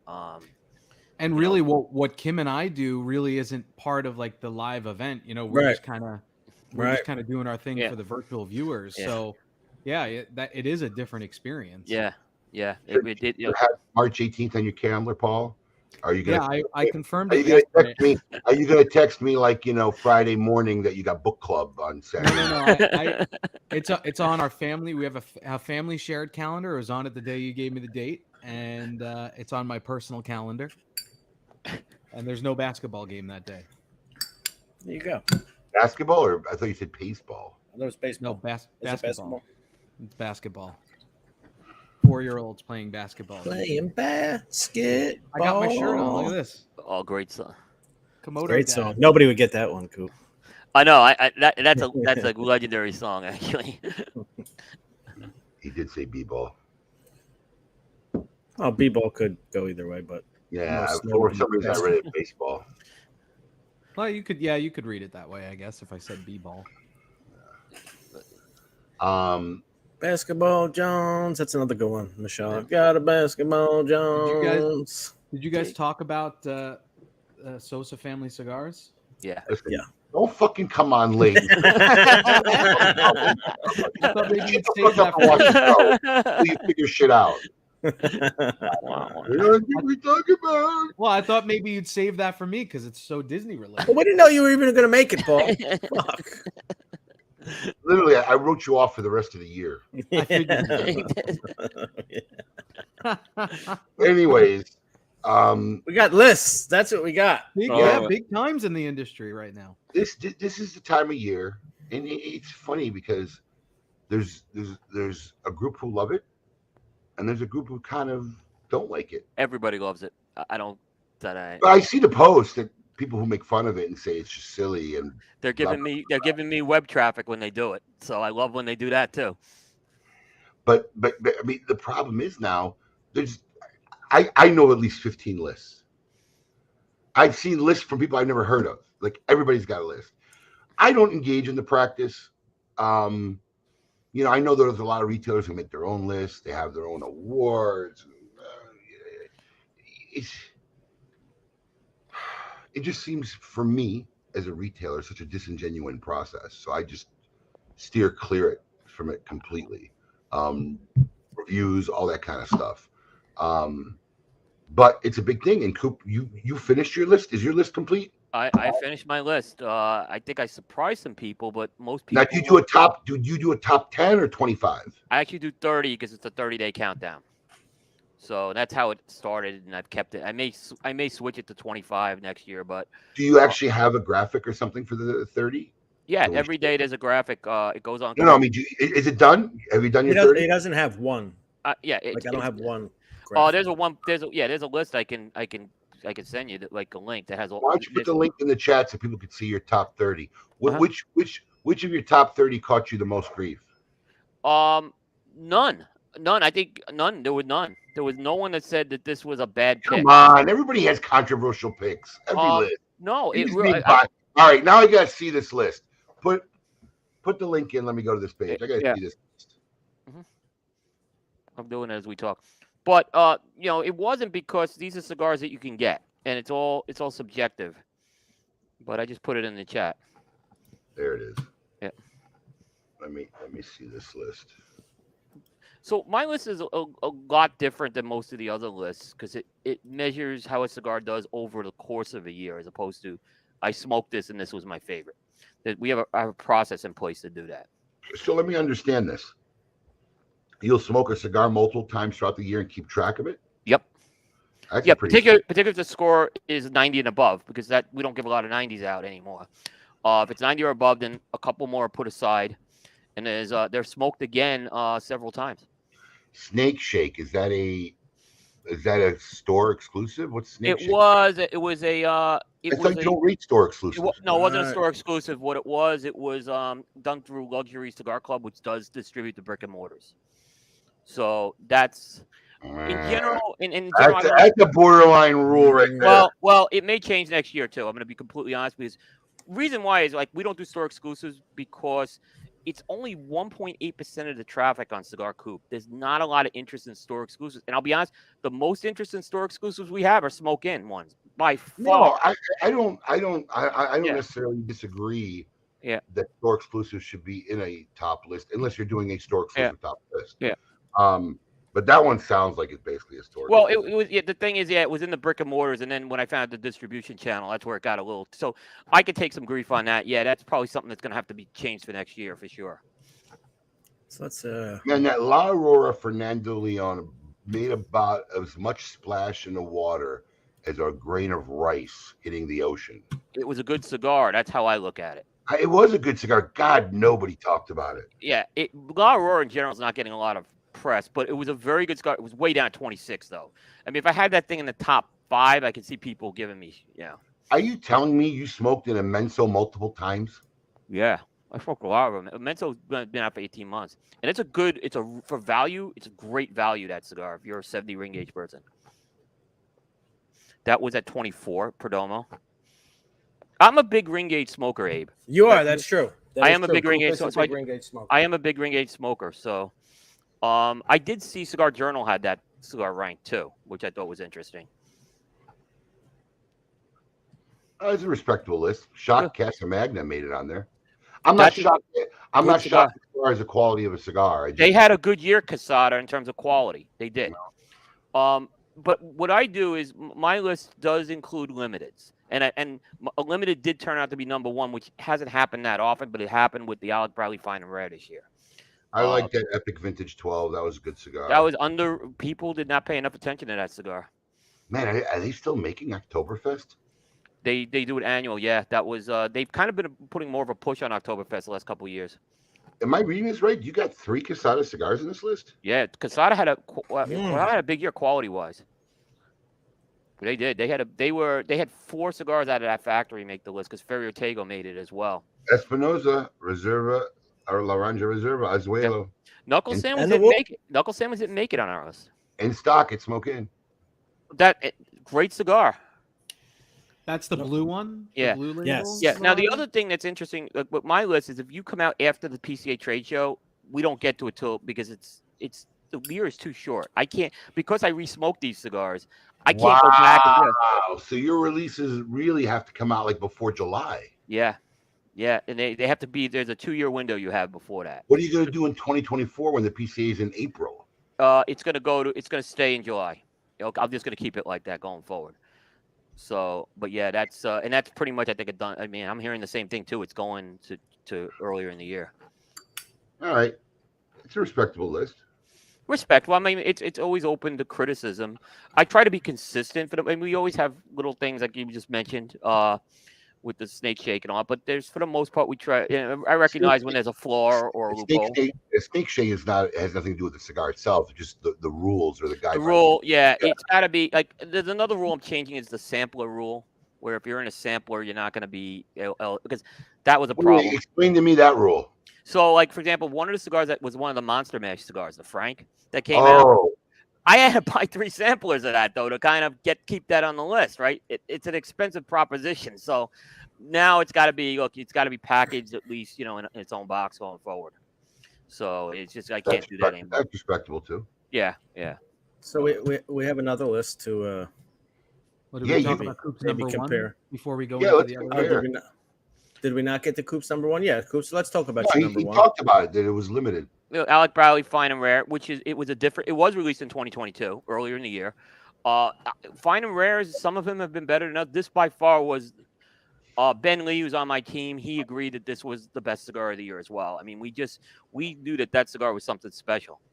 Part of me doesn't like it that it's a limited, but it was the best performing cigar of the year in my view of things. So the Dojo Boys culminated their lists last night. That's a little more controversial, I think. Their list is a little more controversial. I got it, Paul. I won't have to do this next year for the show, but yeah. Let me see if I can make it a little bigger for everybody. So, the Dojo Boys' number 1 cigar of the year was the Liga Privada H99. Now, these guys, you did predict. Yes, you predicted that weeks ago. Now, these guys don't go by size. They go by blend. The blend. So I'll start my little tidbit with their list, which overall I think is a good list. I like this, going from West Camp. I haven't had the Casamagna. I know Coop thinks the Cerberus is a little high. A lot high, yeah. But the double broadleaf Alegria, great cigar. Selection number 5. New World Dorado. Oh, KS is knuckle sandwich. What the hell's KS? Olmec Claro and the H99. So here's my one thing with the Dojo list. Great list. My only problem is, so they have this other list that they call their limited top 5. Now, limited doesn't necessarily mean limited edition. It can incorporate limited production, harder to come by and harder to get. Their number 1 cigar was the 22 minutes to midnight? Did I say that right? Yes. Yeah, they were in love with that cigar. I can tell you that. But in fairness, I feel like what is harder to get than the Liga H99? Yeah, 22 minutes to midnight. He's calling me every month to buy some. No, literally, I got texts. Hey, we got it. What? Yeah, that doesn't make sense. So while a worthy number 1, I feel like it more. Well, I can argue Eric broke his own rule with the H99, saying the cigar had to be released in 2022, and it wasn't. It was a small release in 2018. There was another release last year in 2021, which they put a review up from 2021. So they changed the rule.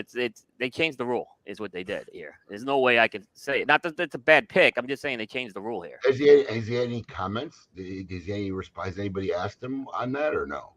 I haven't. It was late last night. Yeah, it was late last night. I'll have some behind the scenes comment, I'm sure, because we always talk, Eric and I, and stuff, and No, I agree with you, man. That definitely. But the Saka Khan, which was on the limited list, I don't think it's limited. I think he just caps production every year of it. Is all he does. Well, those other 4 were one and dones. Yes. But Saka Khan is easier to get than the H99. Again, going back. Most of those I never even heard of the HVC Rare of Rare, honestly. We have it. It was a very late release in the year. Very late, like extremely late. We just got it not that long. It was scheduled to come out, I don't know, I think like 2 PCAs ago. It's an El Titan de Bronze cigar, too, that he made at El Titan de Bronze. Yes. I haven't even smoked it yet. I haven't had the Excalibur, but that's one I would definitely want. That was made by Lucion. Yeah. I'm still waiting for mine from Justin, but that's okay. We were promised them at the, but I do have this cigar. I did buy this cigar, but I haven't reviewed it yet. Yeah, it's that time of year, man, and it's funny to watch everybody's responses. I mean, look, how could there be? Listen, I can't comment on anybody's. I can be surprised. I can't comment on what anybody's selection is. What I will comment is when your rules don't make sense or your criteria doesn't work or how it is. I mean, that's definitely something that you could critique on and say, like, how did that happen? How does that work? Yeah, it's Eric's list. Obviously, what I would have did is, you have 15 great cigars. I would have just stacked those 15 cigars, limited or not, and then you'll have a really good list that way, and you don't leave yourself open on that. But again, that's their call how they do it. It's not my job to tell them how to do it. Hey, we actually made it into a list of some of the hardest guys in the business. I saw that. Blind Man's Puff. Those guys are hard. They are rough on cigars. I was shocked that it even was considered. Yeah, the Raji made number 21 on Blind Man's Puff. Our 25th anniversary celebratory cigar, the Raji, that was rolled out of Conde Bronze, Willie Herrera blended, from Jewish State. 21, man, that was great. I sent it to my dad, and he was kind of like happy. He shared it. I saw he shared it. Yeah, he shared it. He was sending it out. So good on him, man. That's great. Yeah, nice job. Yeah, listen, we had a lot of love, heart, and soul in that project. To see any kind of recognition like that is cool. We're grateful. Thank you to the folks over at Blind Man's Puff and Emmett. And don't they legit blind taste those? Those guys are brutal with reviews too. The only thing is about that list, and I know because Aaron used to be a part of Blind Man's Puff. The list is not based on the blind reviews; it's based on the blind panelists what they submit.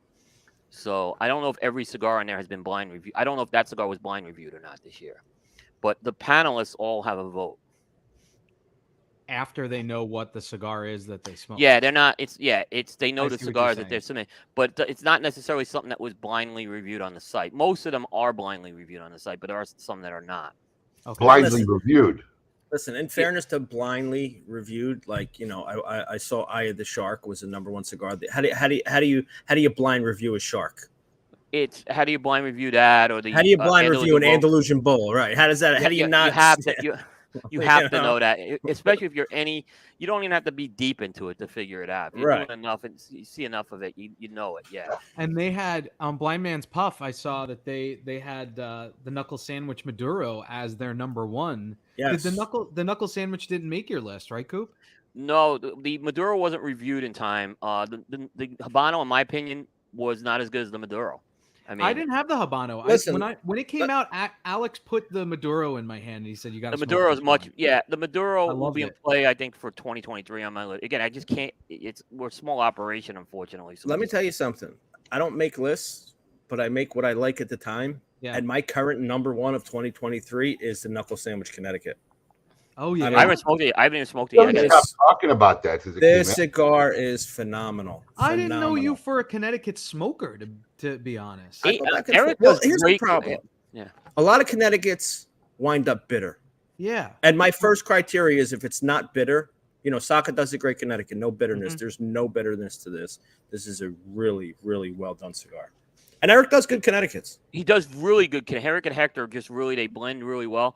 Bear's number one cigar this year was the Espinosa Crema Box Press, which was a new line extension they came out with over the last year. And I smoked that thing, and it didn't get a lot of play because of Knuckle Sandwich and Laranja, Azaleo, so it kind of fell into the rare. But George Brightman was on Bear's show, and he was raving about that cigar, too. I like the Crema. I haven't had the box press, but the box press is a different. It elevates it to a different level. Oh yeah, okay. Yeah, it really like I said, they know what they're doing with Connecticut's. They had the 601 Black last year, which was really good. Yeah, they know what they're doing with Connecticut's.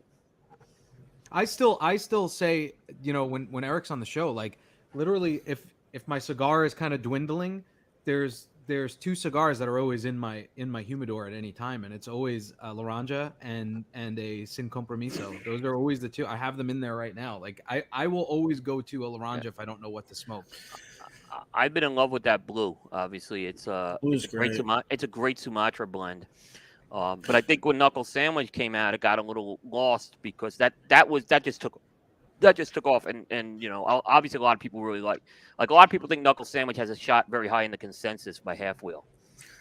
I think Eric's found a good balance with his Connecticut's where it's not super light, but it's also not just a Connecticut wrapper and rocket fuel in the binder and filler. he did, Espinosa and Hector, they did the Themis for Protocol, which is that was a very, very well received cigar. But it became one of their better sellers too. Yeah. No, Eric does a good job with Connecticut smoke. Yep. That's my current go-to. Were there any other surprise number ones with any of the other industry guys? I'm trying to think of what I saw. Yeah. I don't know.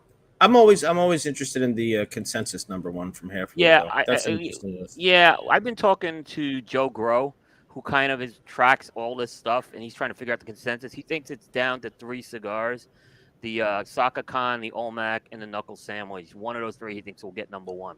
Olmec's been on a lot of lists, high on a lot of lists. Saka Khan has been high on a lot of lists, and so is Knuckle Sandwich. That makes sense. Yeah, but the interesting thing about Knuckle Sandwich and Olmec is there's 2 blends, so they're kind of splitting. They're kind of splitting the vote, and then Saka's splitting the vote with other things he's got, like Paladin de Saka, which was my number 2. So there's other things that are kind of playing. The Bewitched was another one. So that was a. It's going to be interesting how that all pans out. Half Wheel does it their own list, and they usually pick something very off the wall for number 1. So, when does your consensus come out? Finish? I don't know. Whenever everybody else's fucking lists stop coming out. Joe said the last Monday of the month it's coming out. The list. Like Joe's just totally into tracking this thing. So now, do they tell you who they used in the consensus? Yeah, they put a list out, and then Charlie does have criteria for what makes the list and does it. Right. So I know, for example, they don't include the retailer lists in there. Right. So, right. And Johnny Joe Blow can't submit his list to. Right. They have to have a record of. And I think they have to be cigars. reviewed. They have to be reviewed as well on there. So like other media personalities? Yeah, so they take the consensus of, how about that cigar had a surprise one?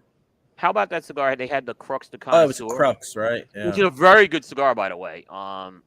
That was their number 1, and I knew when I was up in Minnesota, they were smoking those, like chain smoking them. So. Yeah, I saw that. That was interesting. Yeah. Paul, did your kid have a game indoor or outdoor today? Indoor, man. We were freezing, but they do like an entrance for the first game. That's why it went longer than it's supposed to. So they like run through a tunnel to like do a big entrance with all the teams. Where did you sign him up? At the preschool that he goes to. It's at a church, so it's called Upward. Oh. It's very weird. They don't keep score, so I'm keeping score with the other. They don't do that for my 8-year-old. Why? Really? What is that? That never was the case. Competition. Yeah, I mean they always kept score. My son had his last game last week. They gave him a trophy on the way out. He goes, "I was second." I said, "Second at what? What the fuck were you second at?" He goes, "They gave it to me second." Oh man! So the 8-year-old games, they don't do it either. I figured this is their first year at 4 and 5 years old. That like maybe at the next level, because while they're playing, there's a couple other games at the Park District. The Park District's got a decent program, Paul. I don't know how far that is for you now, but at the next level, you can hear that they don't even stop the clock. There's like one ref. They start the clock. He walks away from the clock, and it just runs. How long are the periods? Because this is 8 minutes. Yeah, this is 6. No, yeah, 6 6-minute periods. 6. I was like, yeah, what? I'm like, wow, this is a lot. Wait, 6-minute periods? Hold on. How many people are on your son's team? I gotta look, but it maybe 15 kids. That's why. Yeah. That's deep. So everybody can play. That's deep. Yeah, we have 4 8-minute periods, and most of the time you get to play 2 quarters. Yeah. And then if he doesn't have enough for 2, then some guys will double up, or but they I've seen it maybe 3 or 4 times this whole season where like at the 4-minute mark they'll do a sub out, to give somebody more playing time. Right. But no score. The clock says 0. There's no score. Nobody keeps track. Wow. The kids all do, which is great. Wow, I never seen that. I mean, T-ball was always scored. I mean, It was Who grew up always without keeping score? If you don't keep score at something that you're doing, what's the point? Right. Just have fun. Look, All right, yeah, have yeah, fun and keep score. yeah. Well, I'm glad they didn't keep score today because they got killed. I think that the final score was like 15 to 4 on my son's side. And Are you one talking of the about 1-point baskets? yeah. Well, actually, no. There was a kid that hit 2 3-pointers. I didn't include those. I was just counting actual baskets. 2 3-pointers. Wow. They have 3-pointers for 4-year-olds. What the fuck is this? I gotta go watch this four, next week. I think it's 4 to 6-year-olds because one kid is like way taller, way Yeah. taller There's than one the kid other. on my son's team. I like that kid. Looks like he's 14. There's always Yeah. going to be that kid. Yeah. Yeah, and he was the one that scored the 2 Yeah. 3-pointers. So, and then another one of those baskets for my son's team. One of the younger kids on the red team, they actually scored it in our basket. So, What is it? A 6-foot rim? you know what? I don't know the exact height, but it's high. I Yeah. think Probably it's way too high for Axel. He I'm can shocked get it they- in, but I'm shocked Usually they they're pay 8. that much. Did they do free throws? no. I Not didn't think so. I didn't think they did free throws. Not Yeah. even an 8-year-old. They don't do free Yeah, throws. most kids ain't even making it to the No, That's these what I was kids at. are- the free half throw. the kids aren't dribbling the ball. Half the kids are just running it down the court. And So listen, even an 8-year-old, well, an 8-year-old is really cool because what they do is they'll dribble it and they get caught and then grab it, walk 2 or 3 steps and dribble it again. So Yeah. like, it's like there's something in their head that says, "Oh no, I have to dribble," but instinctively they stop and run with the ball for a couple of seconds and dribble. This is going on the whole season. And you know, when you first start watching it, as my first son, I'm like, "What the fuck's going on?" And I just realized they just let them do whatever they want, right? So they could double dribble, they could travel, they could do whatever the fuck they want. oh, And then literally last game of the year, I swear to God, this guy blows the whistle and he does this. And I literally said it out loud. I didn't realize how loud it was. Did he just call it double dribble? And everybody in the fucking crowd started cracking up. Like, I mean, like, where has he been this whole season? He called it double dribble the last game of the year. He literally called it double dribble. wow. Cracked me up. Yeah, I mean, listen, if you start calling that kind of stuff at an 8-year-old game, there'll be no game.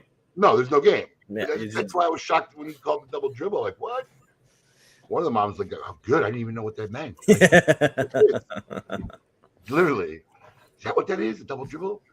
I'm surprised I that anything happened today, like that they even knew to like switch sides and when to be Do defensive. they have practice?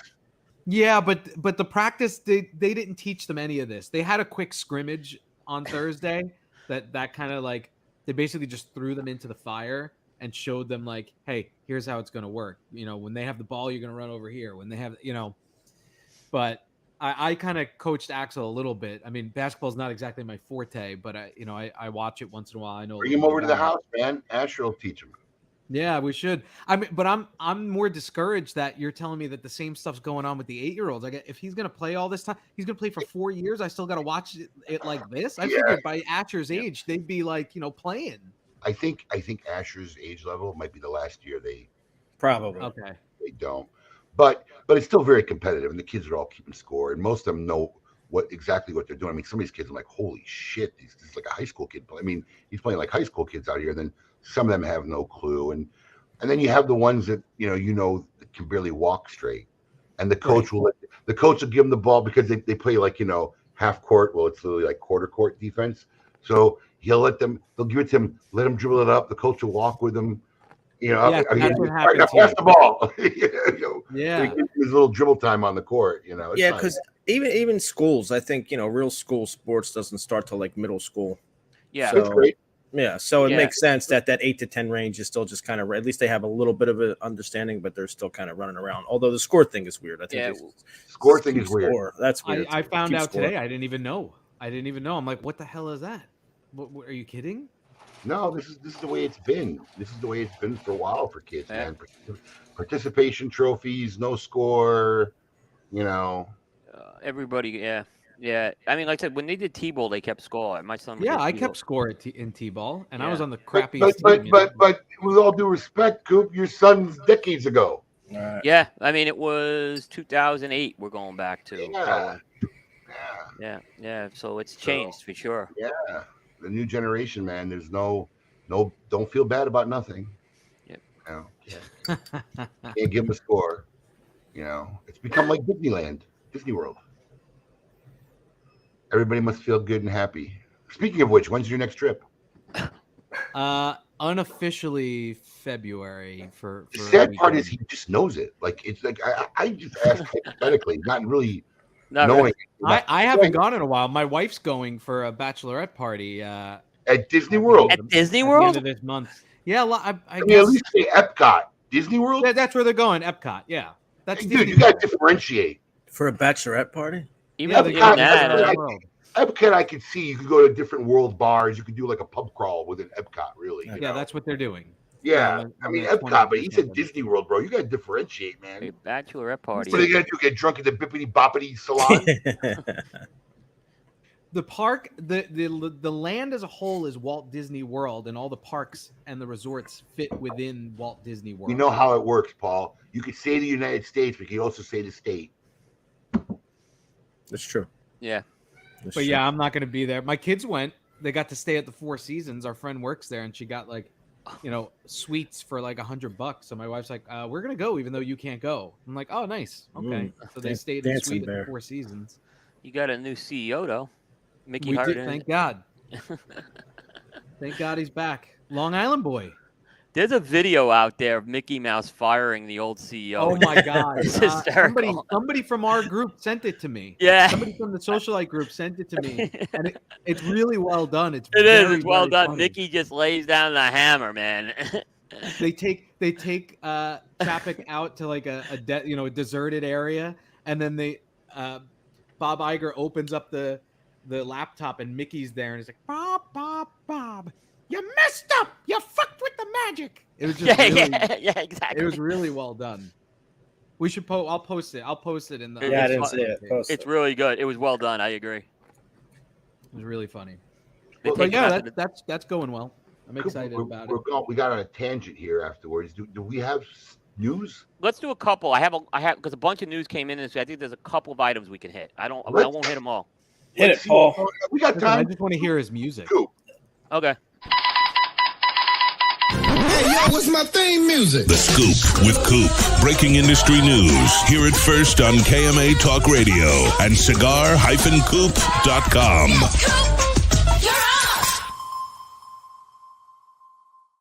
All You right. got plenty of time, Coop. We got 20 minutes. Go ahead Okay. and run it. Okay.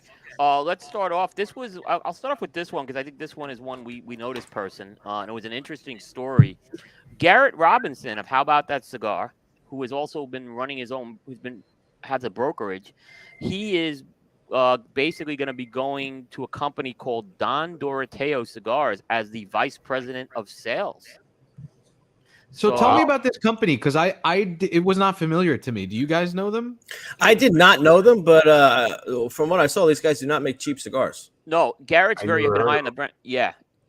What the story with this company is they make the cigars at La Aurora. Right. And the guy who owns the company, his grandfather used to be a grower that sold the tobacco to La Aurora years ago. Right. So they have an interesting story. They only have one line. I know they're expanding the lines. Garrett's been talking about this brand for a while with me. He gave me one of the cigars up in Minnesota. I smoked it. It's actually a very good cigar. He's going to have a lot of work cut out for him. I can tell you this, though. You Because get it it's a before or after July 22? What do you mean? Does it make the list? Does it make the list for It this? didn't make your list. so- It's next year. It's next year. But Okay. I don't know. I haven't determined if it's yet up there. I haven't reviewed it yet. But it was an interesting cigar, just because it wasn't like a cookie cutter cigar. I like a lot of La Aurora stuff, so it was a good cigar. Yeah. That would be a Paul question. Yeah. No, it's not a me thing. It's whoever produces them. I can't control the volume on them. We don't have that.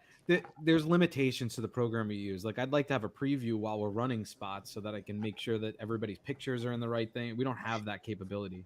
Yeah, because you're so on top of everything. I can see that you want that kind of control. Yeah. What else? So this became effective when? Effective immediately. Now, do you know where they're out of? They're out of Dominican is all I know. They So don't have a U.S. office?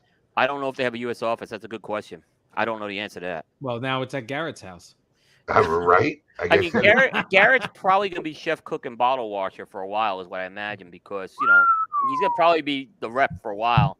Usually, with a small company, it's tough to hire. I mean, I don't know how you're going to hire brokers and a sales team right away. I think he's going to have to really work that brand for a while himself. How long has the company been around? They launched last year at the trade show. Oh, okay. So that's why I haven't heard of them. A very new company, yeah. Well, he was good very luck, high on them Garrett. at the trade show. We wish you all the best, Garrett. Good luck. Yeah, Garrett. it's always great good. guy, It's man. it's always good to see a media guy get an. I think he's still going to do the show with Matt, though. It sounds like so. Good. That's good. Yeah, so yeah, that was that story, which was interesting. Davidoff made some news this week. They are bringing back the Davidoff Classic #1, which is basically a Lancero, and it's being rebranded the Davidoff Signature #1. And they're going to be doing a limited release of that of 15,000 boxes of Lanceros. Hold on. They're bringing back I just saw the spec sheet on this. They're bringing back the exact same cigar? Yeah. They're just going to call it Davidoff Signature instead of Davidoff Classic now because they rebranded that whole white label line.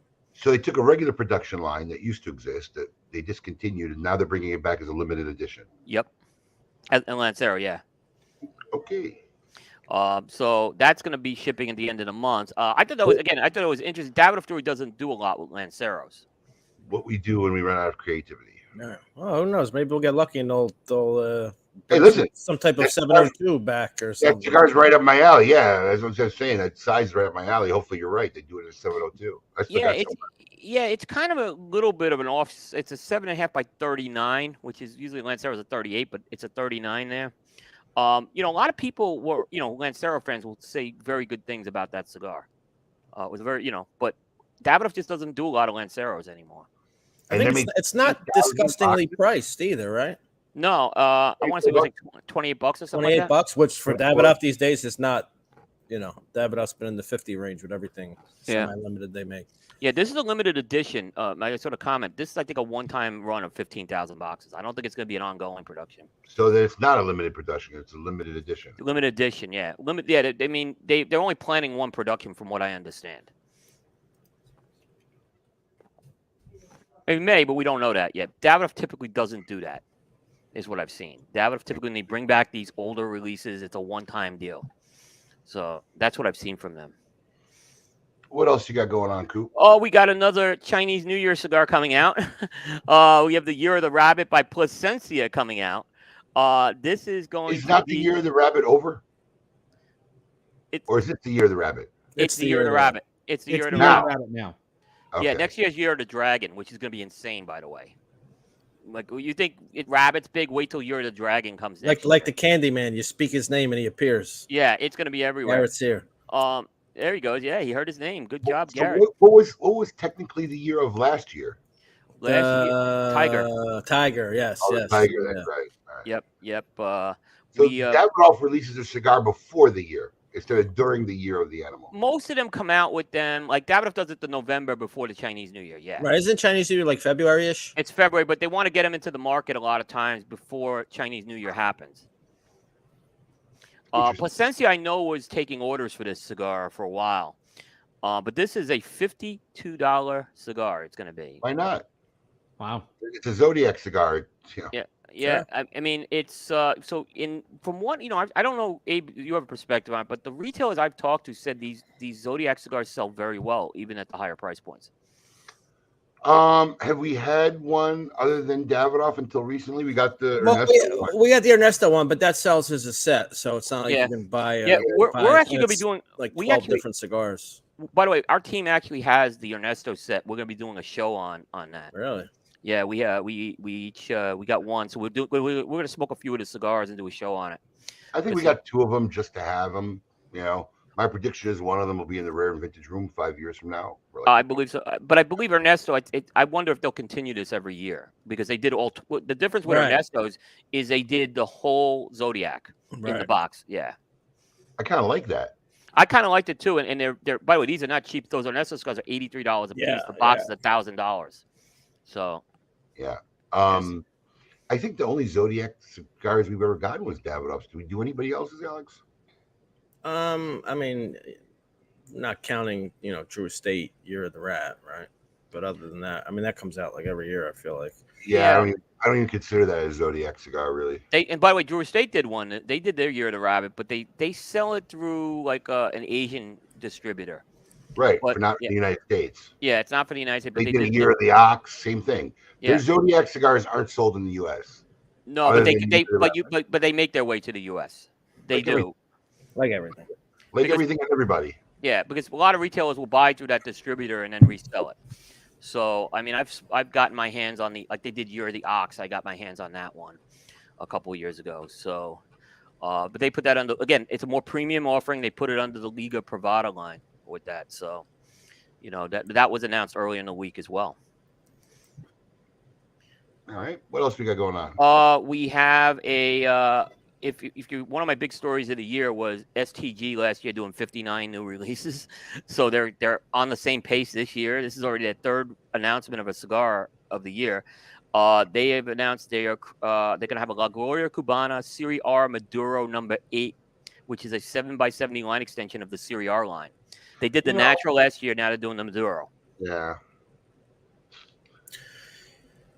Line extensions for me are almost, I guess they are kind of new. Well, yeah. I mean, here's the thing that 7x70. In your 59 number, are you including Vitola editions? Yes, but Yeah, not that- the but when they promote it kind of through a press release is how we do it. So Okay, but if they just added a new size to an existing line, you're counting that as a new yeah, release. I mean, but I'll tell you, a lot of what they released was not line extensions. There were a few splattered in there, but there was a lot of new things released last year. I mean, I put the list up on Coop. You could see it. It's a pretty comprehensive list. Jeez. 7x70 is not a bad play, though. I mean, look, let's face it. Look, 7x70, people think about the digger. LaFleur, in typical fashion, has a hard time keeping diggers on shelf. So this is just another 7x70 alternative. There's not a lot of 7x70s out there. And the guys that smoke them. There's guys that they come for their LaFleur diggers. So I guess if LaFleur diggers are out, there's this other 7x70, in La Gloria. Yep. What other cigars make a 7x70? Lunatic, Aganorsa Lunatic makes one. Asylum makes one. It's not a ton. Asylum makes one. Perdomo Menso. Perdomo Menso now has a big boy. Inch by Ernesto. A lot 70 of ring gauge. It was just not even in my wheelhouse. I can smoke 70, but I actually smoked the Asylum 90, and I told Tom Wazuka, honestly, I said, it's not smokable. It's too big to smoke. It's too big. 70, I can get away with. 80s pushing it. 90s unsmokable. It's like smoking a Gatorade bottle. Literally. That's a big cigar. Yeah, I saw what Lunatic did with one of their 80 ring gauges is they did a Bellicoso with it. Yes, they're which 8x80s. Makes it a lot more. It makes it a lot more approachable, is what I'll tell you with that. Because it doesn't feel like you're smoking an 80. It feels like you're smoking a 60. Right. That's normal. I get that. That makes sense. Yeah. What else you got going on, Paul? That's funny. One other story I'll mention is it's TAA season. So apparently the TAA has announced they have this year they contacted me on this, that they have opened up a submission period for what's going to be their TAA cigars. Basically, manufacturers could submit what they want as a TAA cigar. And they'll be announced in March. But here's the thing. I already know some manufacturers have already had TAA cigars prepped and ready to go. So I'm not sure if they were pre-approved or if they did it with the announcement. It's most likely they'll be approved. So, but yeah, there's like a dozen cigars they normally release for the TAA. And, we've talked a lot about them. That there's too many of them. So I don't think that's going to change this year for sure. When is the TAA this year? It's in March 26th at Casa de Campo in the Dominican Republic. Shit, really? It's coming up? Yeah. I thought they moved that shit to the fall. I thought they moved it to February. That's there's talk of moving the whole thing to the fall. If especially if PCA moves, that's going to definitely move TAA to the fall, is what I've been told. March 26th. I don't even know if I got any paperwork for that. Yep, I have it March 26th at Casa de Campo, which is a pretty cool resort. Yeah, that's going to be a lot of people will be working hard at Casa de Campo, I'll tell you that. March 26th. I got to look into that Monday. Right after the Great Smoke, Abe, so it's perfect timing. Yeah, perfect timing. Yeah. People think the Great Smoke's over when the Great Smoke's over. Yeah, right. But yeah, that's what I got for news this week. All right. Well, that is the Scoop with Coop. As always, check out great stories, reviews, and what's going on always rumor and teaser free at cigar-coop.com. All right. That being said, it's time to close out our show in our typical fashion with our segment sponsored by Gurkha, Would You Rather?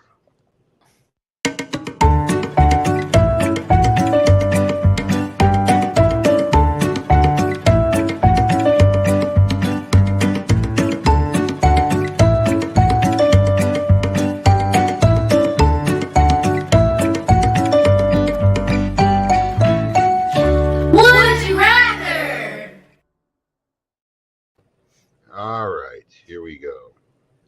Who wants to be the first victim this week? Just throw it out there. Hey, I'll go.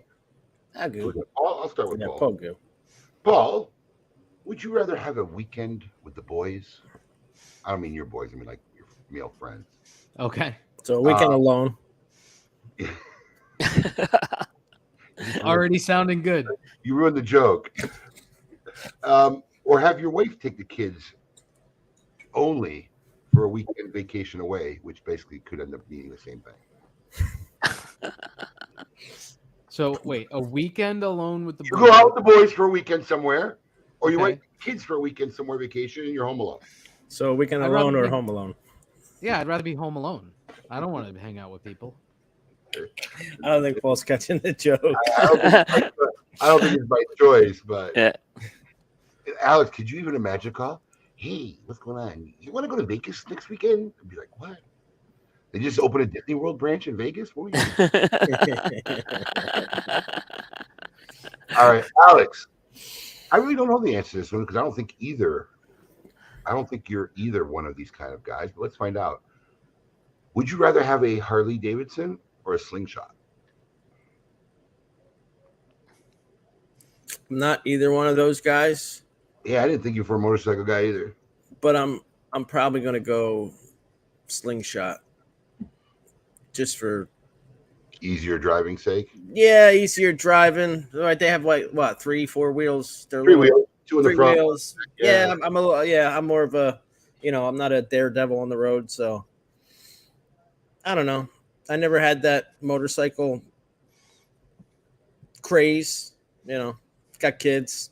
Slingshot seems remotely safer than a Harley. I had two.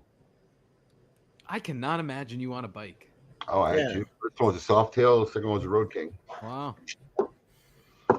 I'm Got just it not in- big on Got it in and out of my system shortly after we had kids. And my Brandy's like, yeah, okay, bike days are coming to an end. It's hard to argue in Florida. Cooper.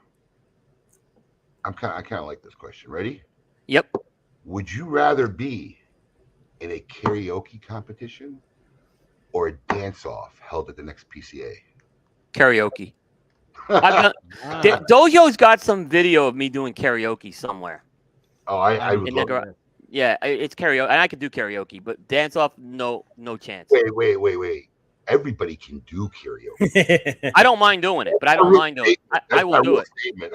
You mean you're not embarrassed to do it? I'm not embarrassed to do it. Dance off, I'm just bad at. I actually can be decent at karaoke. Really? Yeah, I'm not saying I'm great at it, but I'm decent at it. If I know the song, I can do it. Yeah, see, I think Coop has an advantage because he's gonna know most songs. Guy Right. knows like so he's not really stuck having to Right. read. He'll at least have an idea. Well, I would never do a karaoke song that I really didn't know, just my voice. Yeah, song. Coop knows Well- every fucking song. That's the problem. But dancing involves like a physical like talent that I don't have, right? And I went for like ballroom dancing once with my wife, and it was a disaster. I just couldn't do it.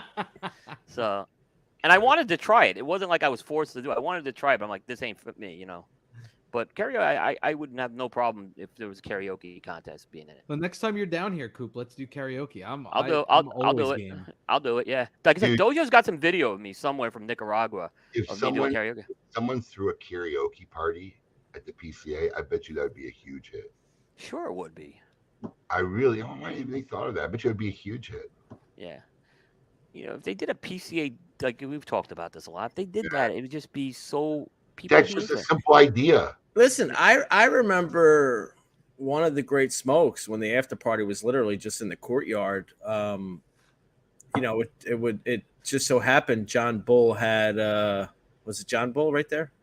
John Bull. They had karaoke night that night, and I remember watching guys like Jeff Groover do karaoke and all the after parties were basically in the courtyard. Right. We started doing it. Yeah, karaoke's tougher when you can't pick the song though. But when you can pick your own song, you can because like I said, the song is actually pretty good. They do karaoke where you can't pick your own song. What was that? They do karaoke where you can't pick your own song. Yeah, there's karaoke roulette in some places. They'll do that. Mm-hmm. Oh, that's hard. Yeah, that's hard. I just like karaoke because when I walk up there, the crowd's like, "Oh God, look at this guy," and then I can sing a little bit, so they're like, "Hey." Yeah. When you come down, they go, "Oh God, look at that guy," but he can sing. All right, it's good to be back, but unfortunately, I guess we're not back for 2 weeks. We got nobody to do a show next week.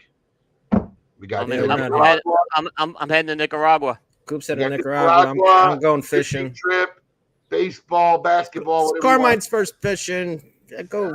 You'll find something to do. Are you going on a boat, or are you actually going just like to a pier? Drift boat, which is the worst type of fishing ever. I hate drift boat fishing. There's just 40 people lined up on the side of a boat. Half the time you're spending your time going like this, going over people. I hate drift boat fishing. Huh? It's with the club and his chess club and those people and all those, the academy, and so but he's never been because I haven't fished like I used to fish. Kevin Shahan up if you can produce a show because I don't even know how to work the board. I'd take you up on that. Otherwise, if not, we'll see you back in 2 weeks where the official season number 6 of Tail of the Tape will begin. Heartthrobs, best heartthrobs of all time. Have a great weekend, everybody. We'll see you in a couple weeks. Keep it lit.